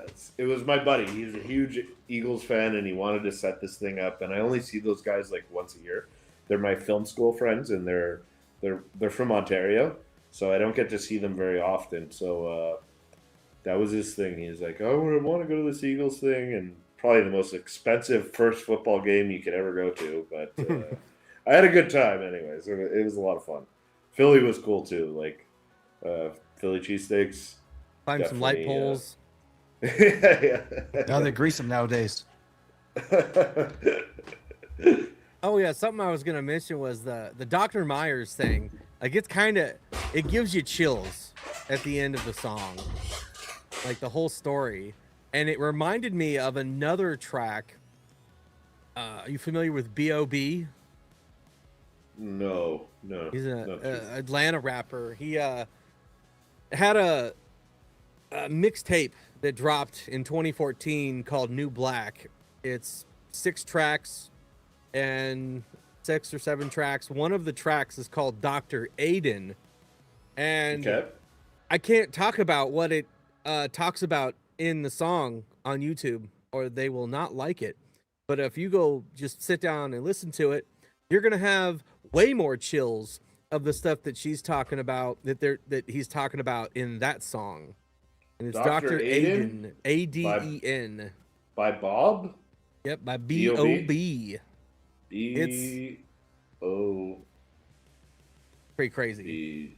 So, I'll write that down. I'll check it reminded out me of that a lot. But I love those kind of story, the story stuff. Well, like for me, my one big opener was like one of the craziest music experiences of my life that I had was Immortal Technique's "Dance with the Devil." Ooh. I don't know if I'm assuming you guys know that, but yeah, that's you know, that chilling feeling you get at the end or whatever. Yeah. That hit me to another level. And I remember it was a cold winter day, and my buddy's just like puts it on in the car, and he's like, "Listen to this." And we didn't say a word. We just listened to the song fully, and it was just like, just such a great experience. But yeah, man. Oh, they're talking about Gila monster venom in the chat for some reason. That's oh, because of Dr. Myers. They mentioned that at the end of the song. Yep. He's like, "Oh, we have this new thing for kids or something," and it's. What is, do you guys know what that is? For me, I didn't actually look into it. Shades gave the warning. Gila monster venom. It's got to deal with a new. Oh, what is it? Ozempic? I don't think it's that. All the GLP ones. What I thought was, because they mentioned weight loss with it too, right? So Yeah. I thought it was like something like, like basically Ozempic for children or something. And now YouTube's like, well, YouTube already hates us, so. But yeah, now that it's all, I don't know what's going on with pop in and out. I lost you for a second, but everything's good now. Oh, lost Dillon now. Man. Oh, and now I've lost.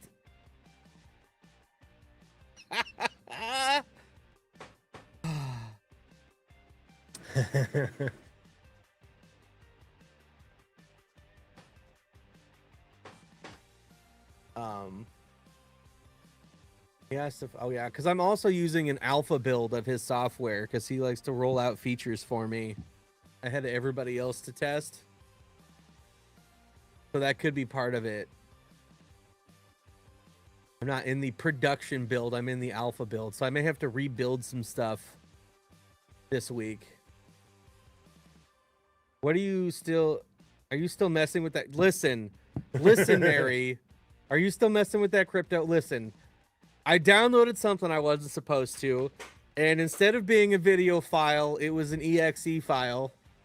And I may have installed malware on my computer, and it fucked everything up. And then it's just continually, like, they definitely got all my passwords from my personal side of things. So I've got to reset. I got a lot of work ahead of me this week. But I was pretty disappointed, man. I was like, "Oh fuck!" Getting some crypto tips from the Cyberskull guys. Justin Bieber knows what's up. Yeah, no crypto tips from Cyberskull. Might have a little bit of Bitcoin, but nothing worth writing home about. Yeah, I have Ripple and Ethereum, or is it Ethereum? Anyways, both. We've taken donations plummeted for the channel in USD coin or whatever. Okay. Backed by the dollar. That's a good because it's a 1-to-1 transfer rate. Okay, nice. The I like cryptos. It's up and down and stuff, but I think it's good maybe to put a bit of money into it, like the solid coins, not those fucking one night coins or whatever. Did I see your question, Hev?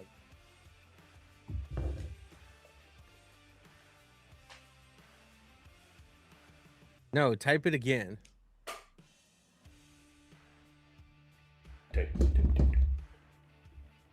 Oh, what is your all-time favorite video that you have done?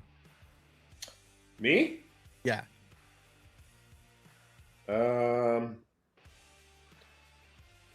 Well, it would be Smoking Gun for sure, because I was able to work with like my mother-in-law and my friends and stuff, and we were able to really kind of like put our energy into this, and that was it was an experience that was so special to me. And I'm working for two of my favorite artists, and they're liking what I'm doing, so so that has to be my favorite video. But then I have a lot of stuff like right now I have a film that's in the festival circuit, and last night I actually went to an award ceremony. I was nominated for an award in animation. Nice. That's probably one of my favorites, and it's more of a film rather than, because a lot of my stuff is parody too, like making fun of like I have like a Bluey horror and all that stuff, Simpsons, Minions, you know, the funny stuff to kind of parody. But this was just like something that I made that is just more really me, and it's didn't really have a purpose besides just making something for like Halloween to kind of come out and just like something that really it's not connected to anything. It's just strictly me, and I made it up as I went along, so it was kind of a special project in that sense too. Like I didn't really have an idea. I just kind of let the characters take me on the journey, and from there it kind of all came together. So that one's called Fish Out of Water, and it's in the festival circuit right now. But it'll be online in a bit. Okay. I just gotta wait because a festival reached out, but they said they can't accept things that are available to the public, so I had to like take it off my channel. Pretty good segue here. Ooh, Tapehead mini animated horror. It's time to bring him back. Tapehead is what you guys sent me. Yeah. And that's what you guys who made Tapehead? So my buddy Matson wrote and directed. I play the killer. I play Mr. Tapehead. Okay, nice. You haven't watched the trailer for it yet, have you? I'm pretty sure I did. What did I see for it? Yeah. I remember looking at it, and then I'm just having a look here. Tapehead, the return of Jacob Cobb. Yeah, that's the feature film. Yeah, that's it. Yeah, and then I sent my guy because he kind of wears similar glasses. Without VHS. Hey, we can pull it up too on the stream if you want.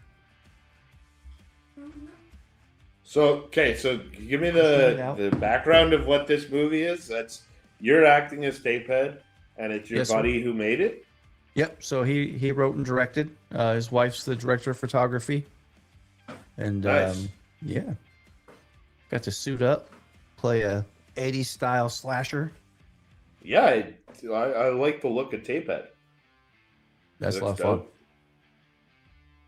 And as one does, you know, when you put a guy in heavily siliconed costume work, you always shoot when it's 100 degrees. So that's always fun. Yeah, it's either going to be 100 degrees or like -50. Like it's one or the other. You're never really comfortable on set. No. And that's the thing, like shooting the puppets too. Like I was like, oh, this is going to be a nice controlled set. We're in a basement. You know, temperature's good and everything. But then, of course, yeah, my buddy like through the hole like this. His arm's about to like pop out, and so we had to like, you know, rush certain shots because you can't hold it for too long. But that's making movies. Making movies is just, it's not meant to be comfortable. You're going to battle every time you make a movie. You're going to war with the elements or even like this stream basically, like in the beginning, like there's always a battle. Nothing goes smoothly. Yeah. Because we could have you back just to talk about movies, dude. Have you guys seen Obsession? Yes, my movie of the year so far. Dude, I thought that was probably horror movie of the decade, I think, for me. Oh, that's big. That's a big claim. I also really like The Void. I don't know if you guys saw that. That's done by some Canadian dudes. That one I really enjoyed too. But yeah, definitely a big claim. But I walked out of the theater. I'm like, fuck, that was a pretty perfect movie. Like tight, nothing dragged on. I also saw Backrooms, which was great, and I loved it. But it's not a movie where I would tell everyone, "Oh, you got to go see this movie." I felt the same. Obsession is. Like, Backrooms is to me like my favorite movie is Eraserhead, which is slow black and white, movie. So I really did like Backrooms, but it's not a movie for everyone. Whereas I think Obsession is. And I think Obsession can. Well, Backrooms is based off of a whole bunch of lore that if you don't know that lore, you're kind of going into it going, what is happening? But Obsession is something that a lot more people can relate to from the relationship side of some of it. Exactly. They took a lot of the tropes of and cliches of I don't know. I knew guys that dated kind of like crazy girls, and they took basically that and then they exponentially raised it. But they took the basic what do you mean? I don't know. I thought the girl did such a good job of being crazy but also really crazy. Yeah. Yeah, she definitely left her mark. Yeah, and I love the guy too. He felt like he was from an 80s movie. Like Gremlins or something. I was just like, this guy's he feels like he's from a different era. Yeah. And they did such a great job with that. And I love what both those movies are doing for cinema, right? Where I saw both in theaters, and I was like, I haven't seen the theaters that packed in a long time, and I haven't seen people really enjoying and talking about the movie and having fun. Usually you go to a movie and it's pretty empty and stuff. This was really cool to see, and I think that there's going to be a change. Even Spielberg, I think, is producing something from YouTube right now, a YouTube viral short, and then there's another one, and I think YouTube is going to kind of, rather than the rehashed Hollywood garbage and stuff, I think we're going to find creative voices through YouTube. Yeah, it's been a Markiplier had Iron Lung as well. I haven't seen that yet. Right. I'm like, it's gonna become the next trend, is that Hollywood's gonna try to yank as many YouTubers as they can to make movies, and some of them are gonna. If they're in control, they're the guys that are doing it with kind of no budget, and a lot of them are very talented filmmakers, but they're considered YouTubers. So I'm totally cool with that transition if they stay true to the voice, which Obsession and Backrooms very much did. Backrooms especially, they really followed his direction and voice for that. And he's 17 when he was directing it or something. Yeah, ridiculous. Nuts. They're both real young guys, and it's just crazy that Obsession was made for $750K and has made the most money in history of any film made for under $1 million. Yeah, I think it outdid the Blair Witch, right? Yeah, I think so. Or I think it was. Which, it's crazy. It's good for them, though. It's good to see as YouTubers and people who love film, and it's that's how we actually all met. That's how we met Dillon, was through the Tapehead stuff, because we were friends with Dustin, who was making it, and so that's how we met Dillon. And then when we needed another partner on the channel, we were like, hey, we got a lot of similar tastes in a lot of music and movies and stuff like that, and we're talking about it all the time. Why don't you just come on and we'll start a series doing movie talk? And then we're like, we can't pump out multiple videos a week doing movie talk, and started doing music reactions, and those took off. Really? Did you try movie reactions too? Our first episode of Fail or Fire was about Godzilla -1. Oh, I haven't seen that yet.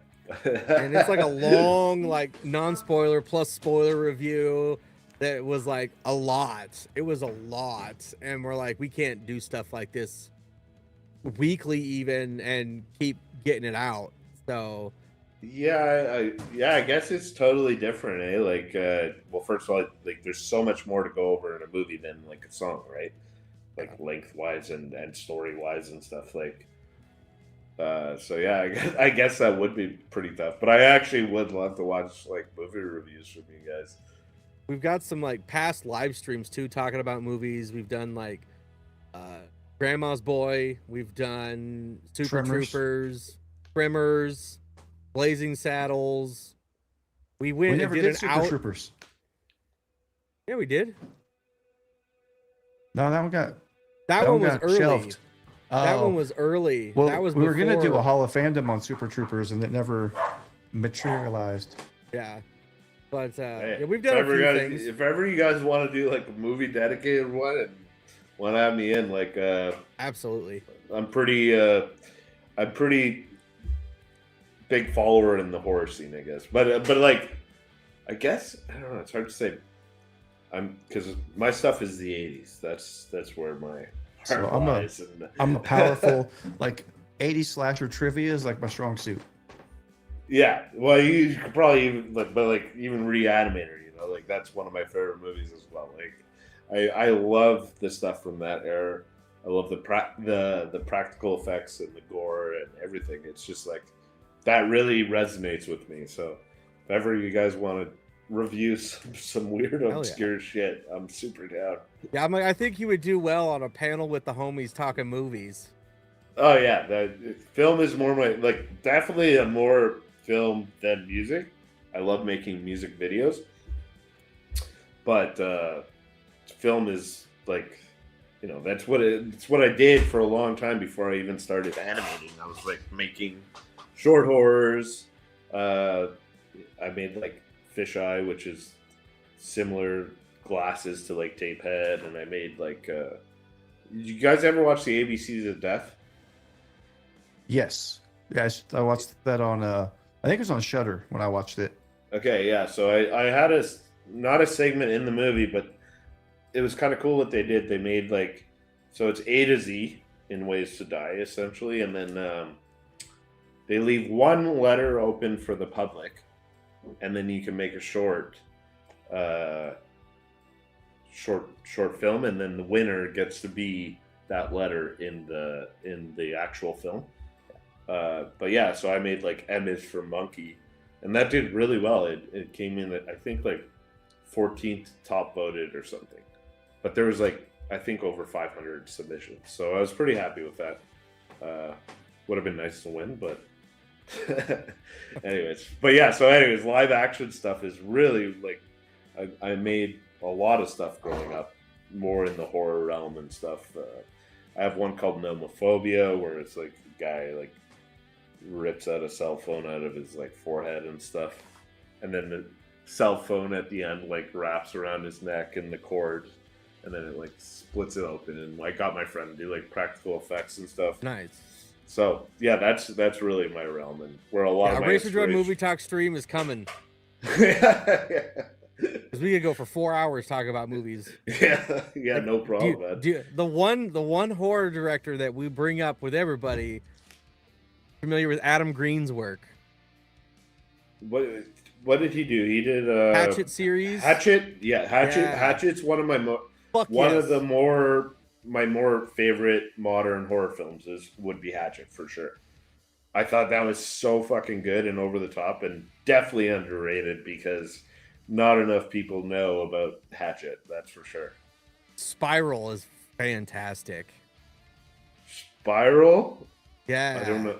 I don't it's think got I saw the dude from Grandma's Boy that plays the robot is one of them is the main character. Joel David Moore. Yeah, Joel David Moore. Who's also in Hatchet. Yeah, he's in Hatchet too. Yeah, hold on. It's very good. Oh wait, Spiral's when he's the artist. Spin-off from, but isn't that the spin-off of Saw? No, that's a different, much shittier different Spiral. Yeah, that was horrible. Yeah, okay. Not that one. Okay. I was like, I feel like I saw a movie called Spiral, but what you're saying isn't resonating with me. Yeah, okay. So I saw the remake of Saw or whatever. And I know Spiral with Joel David Moore is fantastic, dude. Okay, I'm gonna write that one down. I got Bob or B-O-B, and now I'll check. I'll add that one. Now, Mary Dr. said, Aiden by B.O.B. and yes, Spiral. Mary said we need to do a review for the new Spaceballs, and I'm like, I'm either going to I'm probably gonna hate it. And do you guys want to hear me rant for 2 hours about how much I hate it? Well, that's kind of how anything that they're making that like was almost perfect, and then you see it being remade again. That it's just never a good sign, and it rarely works. I can't even think of an example off the top of my head that did work. Yes, she said she wants to watch me rant for 2 hours about it. Sure. 'Cause I hate Josh Gad. I hate Josh Gad. So I don't know why he he had to be the one attached to the project. Yeah, I don't think he's great. But if Mel Brooks gives it the cosign, Well, he's also like 102 years old. Yeah, so... I was gonna say it's crazy that guy's still fucking kicking, man. Yeah. And he's a guy who you guys watch any David Lynch stuff? Oh yeah, big David I love Lynch Lost fan. Highway. Yeah, it was great. Just so he's the one who actually gave David Lynch kind of his big break, like, which is kind of funny. He's like apparently walked out of the cinema after watching Eraserhead, and he's just like, "I love you, you're a maniac," and then he just like got him to do The Elephant Man, which was nominated for an Oscar, and then his career took off. Mary said, "You kissing butt every stream is boring." All right, Dillon. Time to argue. Nope, I don't have it in me, man. I got a clipped wing. My fire is dwindling. This guy's got one arm. Yeah, today's not the day. One arm, I just have one to ear. shake my good fist.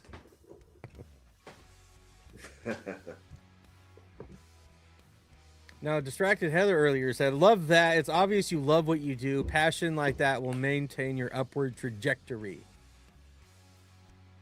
Is that to me? Yes. Yes. Yeah. I have some older stuff, and then we went on a tangent. tangent. Straight to the moon, they say.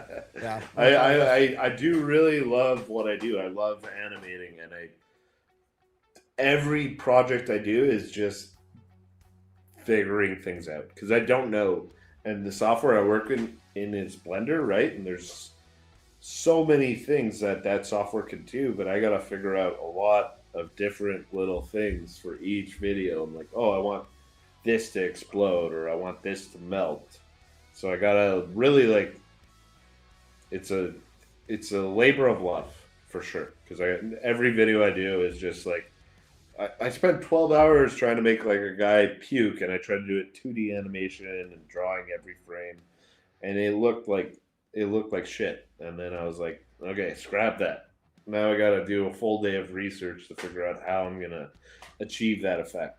So it's a lot of fun, and it's figuring it out like just through YouTube tutorials and stuff. And I really do enjoy doing it.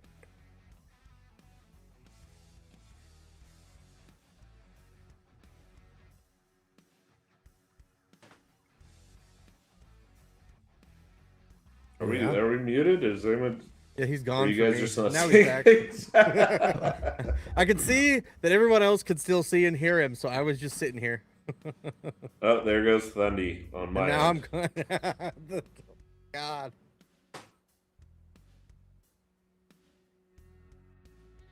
I see everybody. Can everybody... you guys hear me? Yeah. No, we can. We lost you for a bit. Okay. Everything was coming through for him on stream. Yeah, the audience didn't lose you, just we did here on the backside. Okay. There you go. You're back. All right. Well, let me throw this question up because it was from a little while ago. KJR Island Girl said asks, if you had an unlimited budget and time, what would you like to make?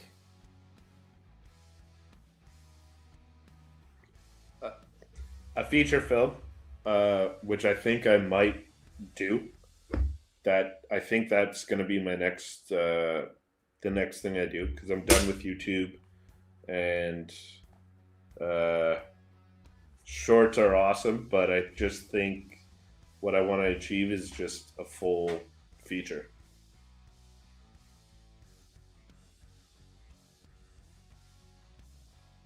Oh, time out. He disappeared from the entire stream, but you're in the back end. I don't understand what's happening. You're in the call, but now if you look at the stream, you're not on camera anymore. Yeah. Yeah, I definitely got some work to do before our next big stream.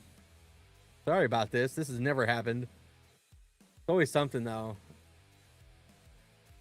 Yeah, it's always something new. Good. Now you're back on stream. Just chugging my happy dads. What were we saying? The unlimited time and budget, what you would make. Yeah. Okay, so yeah, it would be a feature film, which I think I might try and achieve over the next year. Just like instead of making all these shorts and stuff, because if you were to take all the shorts I've done in over the amount of time, it's almost like a feature film, like runtime wise and everything. Like I think I just want to put the energy into one big fucking project, and then take commissions as they come in. As like if someone wants a music video and stuff, do that. But yeah, I think just maybe trying to make something just at another level. The challenge. I've always wanted to make a feature film too. Like that was my goal since film school, which I graduated in 2012. So, and then I kind of gave up on it. I was like, it's never going to happen. When you don't have the budget, and you have everyone and they're getting older and they have kids and trying to organize that time, and then it's like, can you act for like 6 hours on set and for free or whatever? It just becomes this like really annoying thing. And that's another reason why I kind of gravitated towards animation, was because you don't need to do that. You don't need to ask so many people to give up so many hours. Like, it's not just an actor, it's someone doing lighting, it's someone doing camera, and it's like we've always managed with these small crews, and we pulled off some really good stuff. But I mean, it's as people get older, it gets harder and harder, and it's totally understandable. But with animation, I could just kind of sit at my computer and work for like, you know, I could just put in a 16-hour day if I feel like it, and I'm not bothering anyone. We were supposed to help with some of the behind the scenes stuff with Tapehead, but then like the scheduling's never worked for us. But it's crazy. It's totally nuts to get like 10 different people from all areas and find like maybe 6 hours on a Saturday where it works for everyone. Like it's almost impossible. Yeah, they made Tapehead for like $7,000, and how long did it actually take to shoot that? So we shot pretty much every weekend for like late April until like the following September. Oh shit! Yeah. Is it a full feature? Yeah, a feature film. Really? But yeah, like the small crew thing, man. Like it was hot, so like if I wasn't on camera, I could take the mask off. But then I'm feeding lines from a closet. I'm like script supervisor. I'm moving lights. Oh, like, you just do everything. Yeah. Yeah, that's it. And you know, for like no budget, and when you can't offer people money, it just becomes like I don't even feel comfortable asking people anymore. Like back in the day, I was younger, and then people were more like, "Oh, let's do this. It's fun or whatever." But now it's like I'm asking someone to take away from their day, which they probably don't even have much free time to begin with, and I'm like, can you spend that free time fucking sweating in a closet doing this or whatever? Yeah. It's like, you know, long days, man, long days. Yeah, it's always long days, and it's just always I loved it. One more take. Yeah, it was one of my favorite things, live action film, and like that's why I still have the company with my buddy, like where we do the live action stuff, but we're doing like social media content for companies and stuff like that, because it is fun getting behind a camera for sure. And animating could get very isolating, and just you kind of feel like you're going crazy sometimes. So it's nice to get out there and get behind a camera with actual people and give some direction and stuff. I do love that, but animating's more, I guess, accessible and less demanding from people that I really can't afford to pay. So If you ever need some more voice actors, hey, you do a good Webby, man. well, I grew up as a big Robin Williams and Jim Carrey fan, and used to always do tons of voices. And I actually applied for something with Star Wars series, but I didn't get in. But oh, really? Always down to do some voice work. Oh, well then that is very interesting. Because yeah, I love it. Like I have my, I was going on Fiverr. I was getting a lot of people. I developed some good connection through Fiverr. My buddy Jeremy, he does a lot of the voices. He does like Ren, Webby, and he did the voices for Jimothy, the video I just did too. You know, like and he's amazing at it. But it's always good to have like different voice actors that you could kind of go to. So it'd be awesome. Like I don't know. I really don't know what the next idea is or the next project. I want it to be a feature. I want to try that anyways. But yeah, there's always room for more voice actors. So if you're interested, I'll definitely reach out. 100%. Mary asks, if you could immortalize anyone in clay, who would it be? Well, I could, like, their actual physical body. I don't know if she means like for a video or what, but yeah, if you could immortalize anyone in clay, who would it be? Well, I already had. Well, you guys now have it, but I had Ren and Webby immortalized, so in clay. And I don't think I really want to. Like, is their soul and their consciousness in the clay? And I just have them the like small it's kind soldiers of like, situation. Yeah, what kind of situation are we looking at here? Indian in a cupboard. Yeah, I don't That's want a anyone to be suffering and stuck in my on my shelf over here. Yeah, it was making me think of like Puppet Masters. Yeah. What an idea for a film, she said. Yeah, there you go. That's actually a horror movie. Yeah, I like that. Actually, I'm gonna take note of that. That could work as a feature. Like this guy making the things out of clay, but he's actually immortalizing the soul and consciousness of the things that he's making, and puts them on his shelf. And then they just have to watch Then it as he does it to other people. Yeah, and then it turns into like a small soldiers thing where they kind of like gain like mobility, and then they started. Anyways, there's something there. Yeah. Hell yeah. See, a lot that tends to happen on this channel is a lot of times too near like the end of some of these streams, different ideas start floating around that are really good ideas. That's that's what I love most about it is like talking to people that are kind of on the same page as me, and just shooting the shit, and then you get like all this stuff gold. Like gold starts to kind of just come out because you have people that are passionate about what they're talking about, and it just starts to unravel. Plus, like we named our series Fail or Fire because it's a lot easier to fail, fire, or mid a movie because you can go see what's out and it's easy for you to talk about it, critique it, versus when we all have a specific tastes in music and artists. It's hard to be like, oh, well, this artist's music, this was a fail when you really love that artist and love a lot of their work.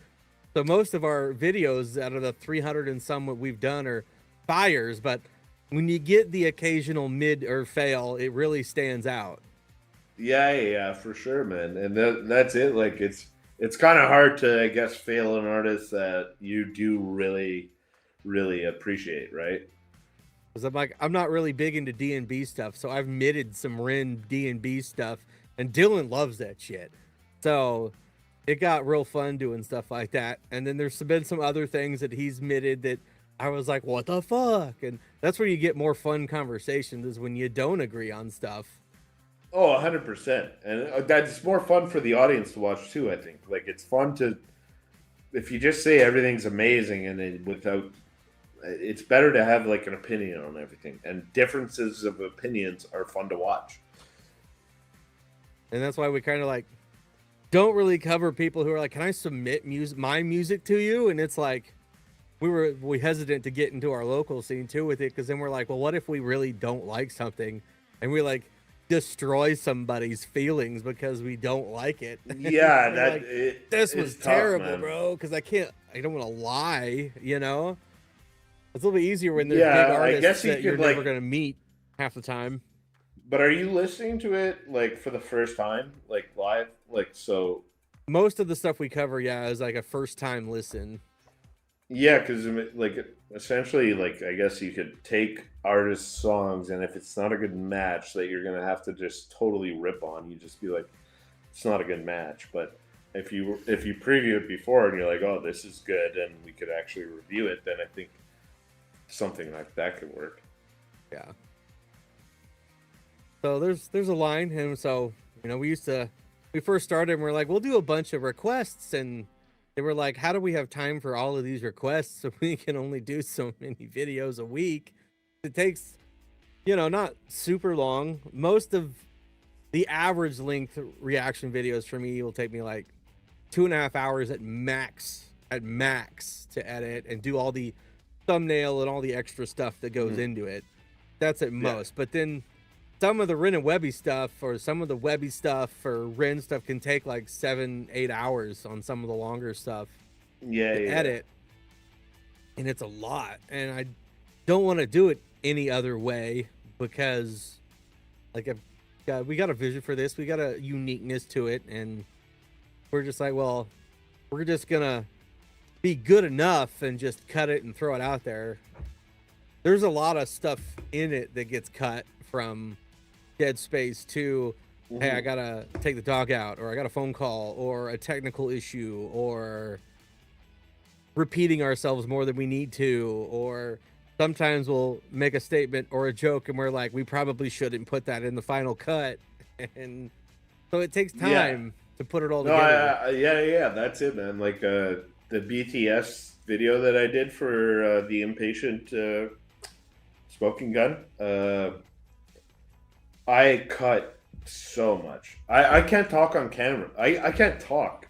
I'm not a good, like, I like fumble my words a lot and stuff. Like, it's not really good. But when I was talking to a camera, just solo, man, I just screwed up every single sentence. And then so basically, like, thank God I had like visuals to cut, so I was able to like keep the audio fluid, and I just put like a visual over top. But talking to you guys is actually a lot easier than talking like straight into a camera. Like, this is actually, I feel like we're like having a conversation versus just like when it came to me just talking solo to a camera, I could not do it. You're just hanging out and talking. That's what it's all supposed to feel like, because you hang out with your buddies and you talk about music, you talk about movies, you talk about the things you're interested in, and that's what it's supposed to be. That's the vibe we're going for. So yeah, exactly, and that's what it feels like being guests and stuff. Just a conversation with a bunch of like movie and music nerds. We could take this a lot longer, but we have almost hit the 4 o'clock here, 5 o'clock your time. Is there anything else specifically anybody wanted to talk about, bring up? We definitely got to get you back for a stream dedicated to just talking about film and movies and like. Yeah, always down, man. It's stuff. been a lot of fun. I will say though, so yeah, your guys' reaction was funny, because there's a lot of stuff that I guess you thought maybe had meaning. Like, so the socks in the drawer had like something JoJo's something, or One like Piece. They had the One Piece logo. One Piece thing. Yeah, so like so a lot of my stuff too is like taken from like asset library basically that I have. So it's like these free. I pay like yearly, but then there's all these like digital assets that I could access. So like the socks and stuff. I didn't actually put any thought into that. I was just like gonna put some socks in the drawer. I didn't even know that it was a One Piece reference. So you guys were like, you got, but the deer head being the moose head, you guys got that reference. There was a couple that you got so many that it was actually more. So like where Pikachu was on the thing, and there's a couple Pokemon and stuff. Those were just things that weren't actually Easter eggs. They were more like set deck, right? So it's like Webby talks about Pokemon and stuff, and maybe just throw a skull on the. You know, I have a bunch of skulls laying around stuff. Just set deck stuff. But I did find it funny because you really went through everything. And then I was like, I should probably take credit for some of those. Yeah, now every time you drop a video of anybody, we're going to be Easter egg hunting the whole time. Oh, yeah. And, you know, it's fun for me. Like, I had to figure out each room, and I had a lot of fun putting that together. Like I think I put like the brave little toaster in Webby's thing, just because I saw it in one of his stories. He's talking about it, like, you know, it's fun for me to, as a fan, to add those things and then see other fans catch those tiny little details. Yeah, and it makes it, you know, the real hardcore fans then are very appreciative, because then they know that you are also one, and the attention to detail is absolutely there. Yeah, I got a lot of positive feedback from people. They could see that I was a fan, so they could see that I knew certain things that maybe only a fan would. Like, you got to be following these guys on Instagram and stuff and seeing what they're posting to really know certain things. So yeah, that's kind of where I came from. Like, a lot of people wouldn't get a lot of those references. You got to be like I had like a little wiener dog there. Like, Webby posts about his dog and stuff. So it's like, but if you don't know that, it's just a wiener, like a weird wiener dog that's just there. Yeah, like Mercules and Echo both, when we met him in person, like, new stuff you would only know if you actually watched our channel, which was very vindicating. Right. So wait, they said that? No, well, there's stuff like there's stuff in conversation with them that you would only know if you actually watched our videos, like lore about us or things that we do. So, yeah. Mercury's like, yeah, I know you got a vape shop, motherfucker. Like, I know these things. Me and my dad watch you guys all the time. You're hilarious. Oh, that's awesome, man. It's great. It feels so good. So you guys, do you cover Echo and Mercules a lot too, or is it Mercules not as much, because he drops a lot and he's on death row and they claim everything. So it's more. So you're okay, because like Ren and Webby gave like they there's no problem with the monetization. Yeah, reactors we're whitelisted by Webby's team, and then Ren, depends on what it is. Sometimes we got to fill out his form, sometimes we don't. Okay, so yeah, I guess that's a good way to put it. So you're whitelisted, you're good to go basically for those, and then Mercules, who is signed, they're he's on a major label, so they don't allow us. But he said he'd come on the podcast, but I want to wait until we get all of these technical issues fixed before we have someone like him on here. Yeah, definitely. But we cover everything that Echo drops, and the new 9th key stuff is insane, and we've seen him and talked to him at multiple shows. So, well, I really like what Echo's doing, because it's like incorporating two genres into one, and he's kind of a master of both.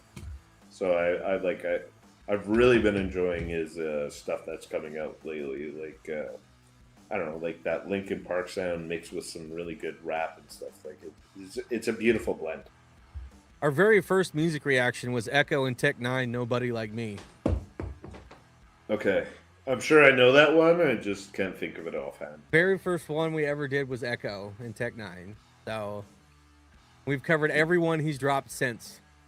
Well, most. I think there's like one or two we missed because of timing and stuff like that. But So the only one that we missed, and it had a lyric video but not a music video. We didn't do well. So we didn't do Broken Heart Collector, him and Ronkai. Right. The Sky Daddy thing, they had like clips, but they never put out a video.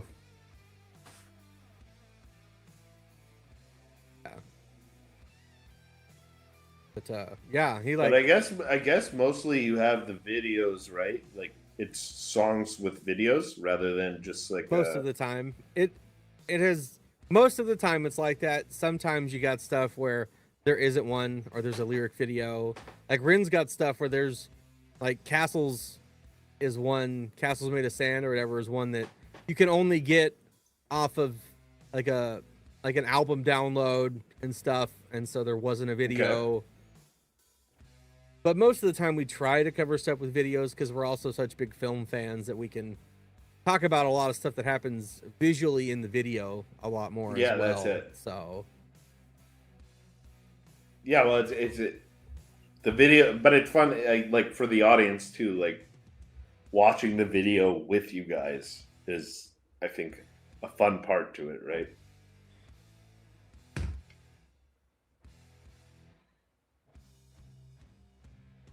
Oh, you must have been disconnected again or whatever's going on. I'll be back.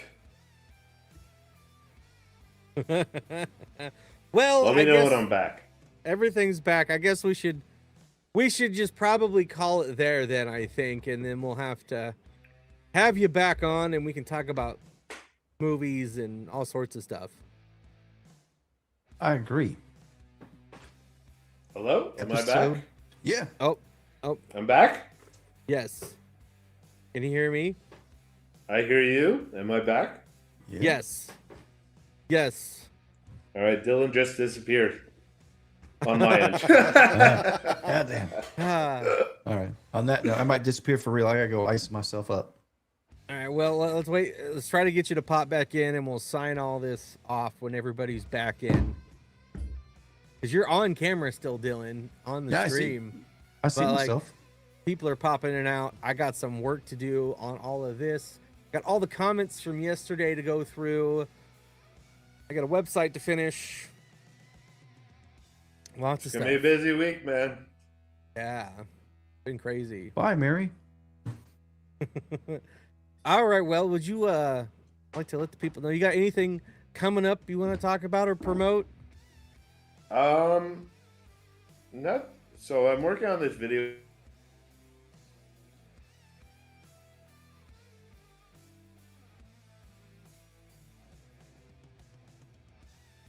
You disappeared again. Yeah. You've been fine on my end. I heard all of it. He's not on stream anymore. He popped off the stream again.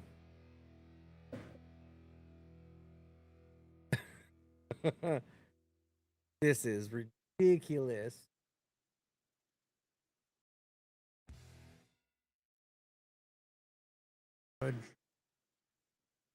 Man.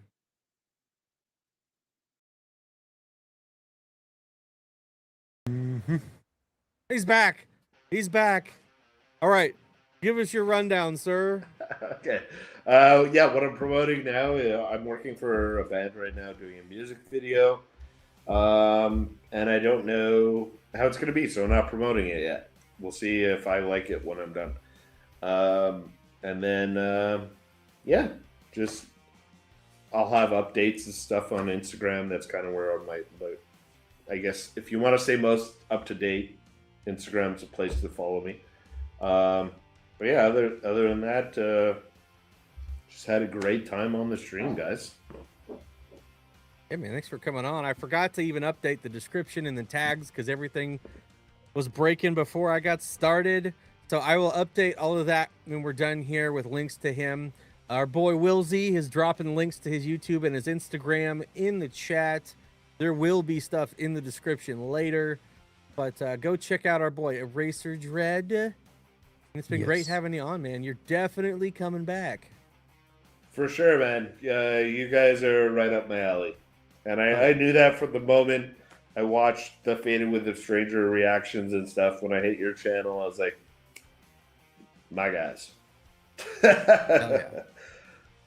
But yeah, so let me know. We'll stay in touch. And yeah, it was a really, I'm honored to be invited to be on your channel, man. I love what you guys are doing. Thank you, man. And enjoy those models and t-shirts. Oh, we will. We'll be showing them off in like all the upcoming stuff that we're covering, and probably in that live stream, because there's a lot of people who still don't know. And we'll drop that video tomorrow, noon Central Time, so people can go watch that over again that didn't get it in the stream. And yeah, man, it'll be a good time. Awesome, man. Yeah, well, like I don't know if did it play clean for you guys? Like, Yeah. For me, it was super choppy. It was choppy. Yeah, like it was very, like almost like, I don't know, half frame rate or something. Like it was very, very choppy. So, anyways, I'm looking forward to seeing it like play clean. I'm gonna tune in tomorrow. Check that out. Sounds good. All right. Well, that's about it. We've been going for 2.5 hours. I've only been recording an hour and a half of it because it didn't auto record because that wasn't set up. So, but it's all on YouTube. So, that's it. Go follow our boy EraserDread. Go check out the Inpatient stuff. And we'll catch you guys in a couple weeks when we go through the full Inpatient album and give you guys our thoughts. Looking forward to it. Bye. All right, guys. Take it easy. Thanks again, eh? See ya. Peace out. Rain and thunder could have broke you down. Through the pain and hunger, had to hold my ground. Say it can't be done, should somebody hold my crown? Said they ain't know when they got to the show, well, they know me now. From rain and thunder, thunder.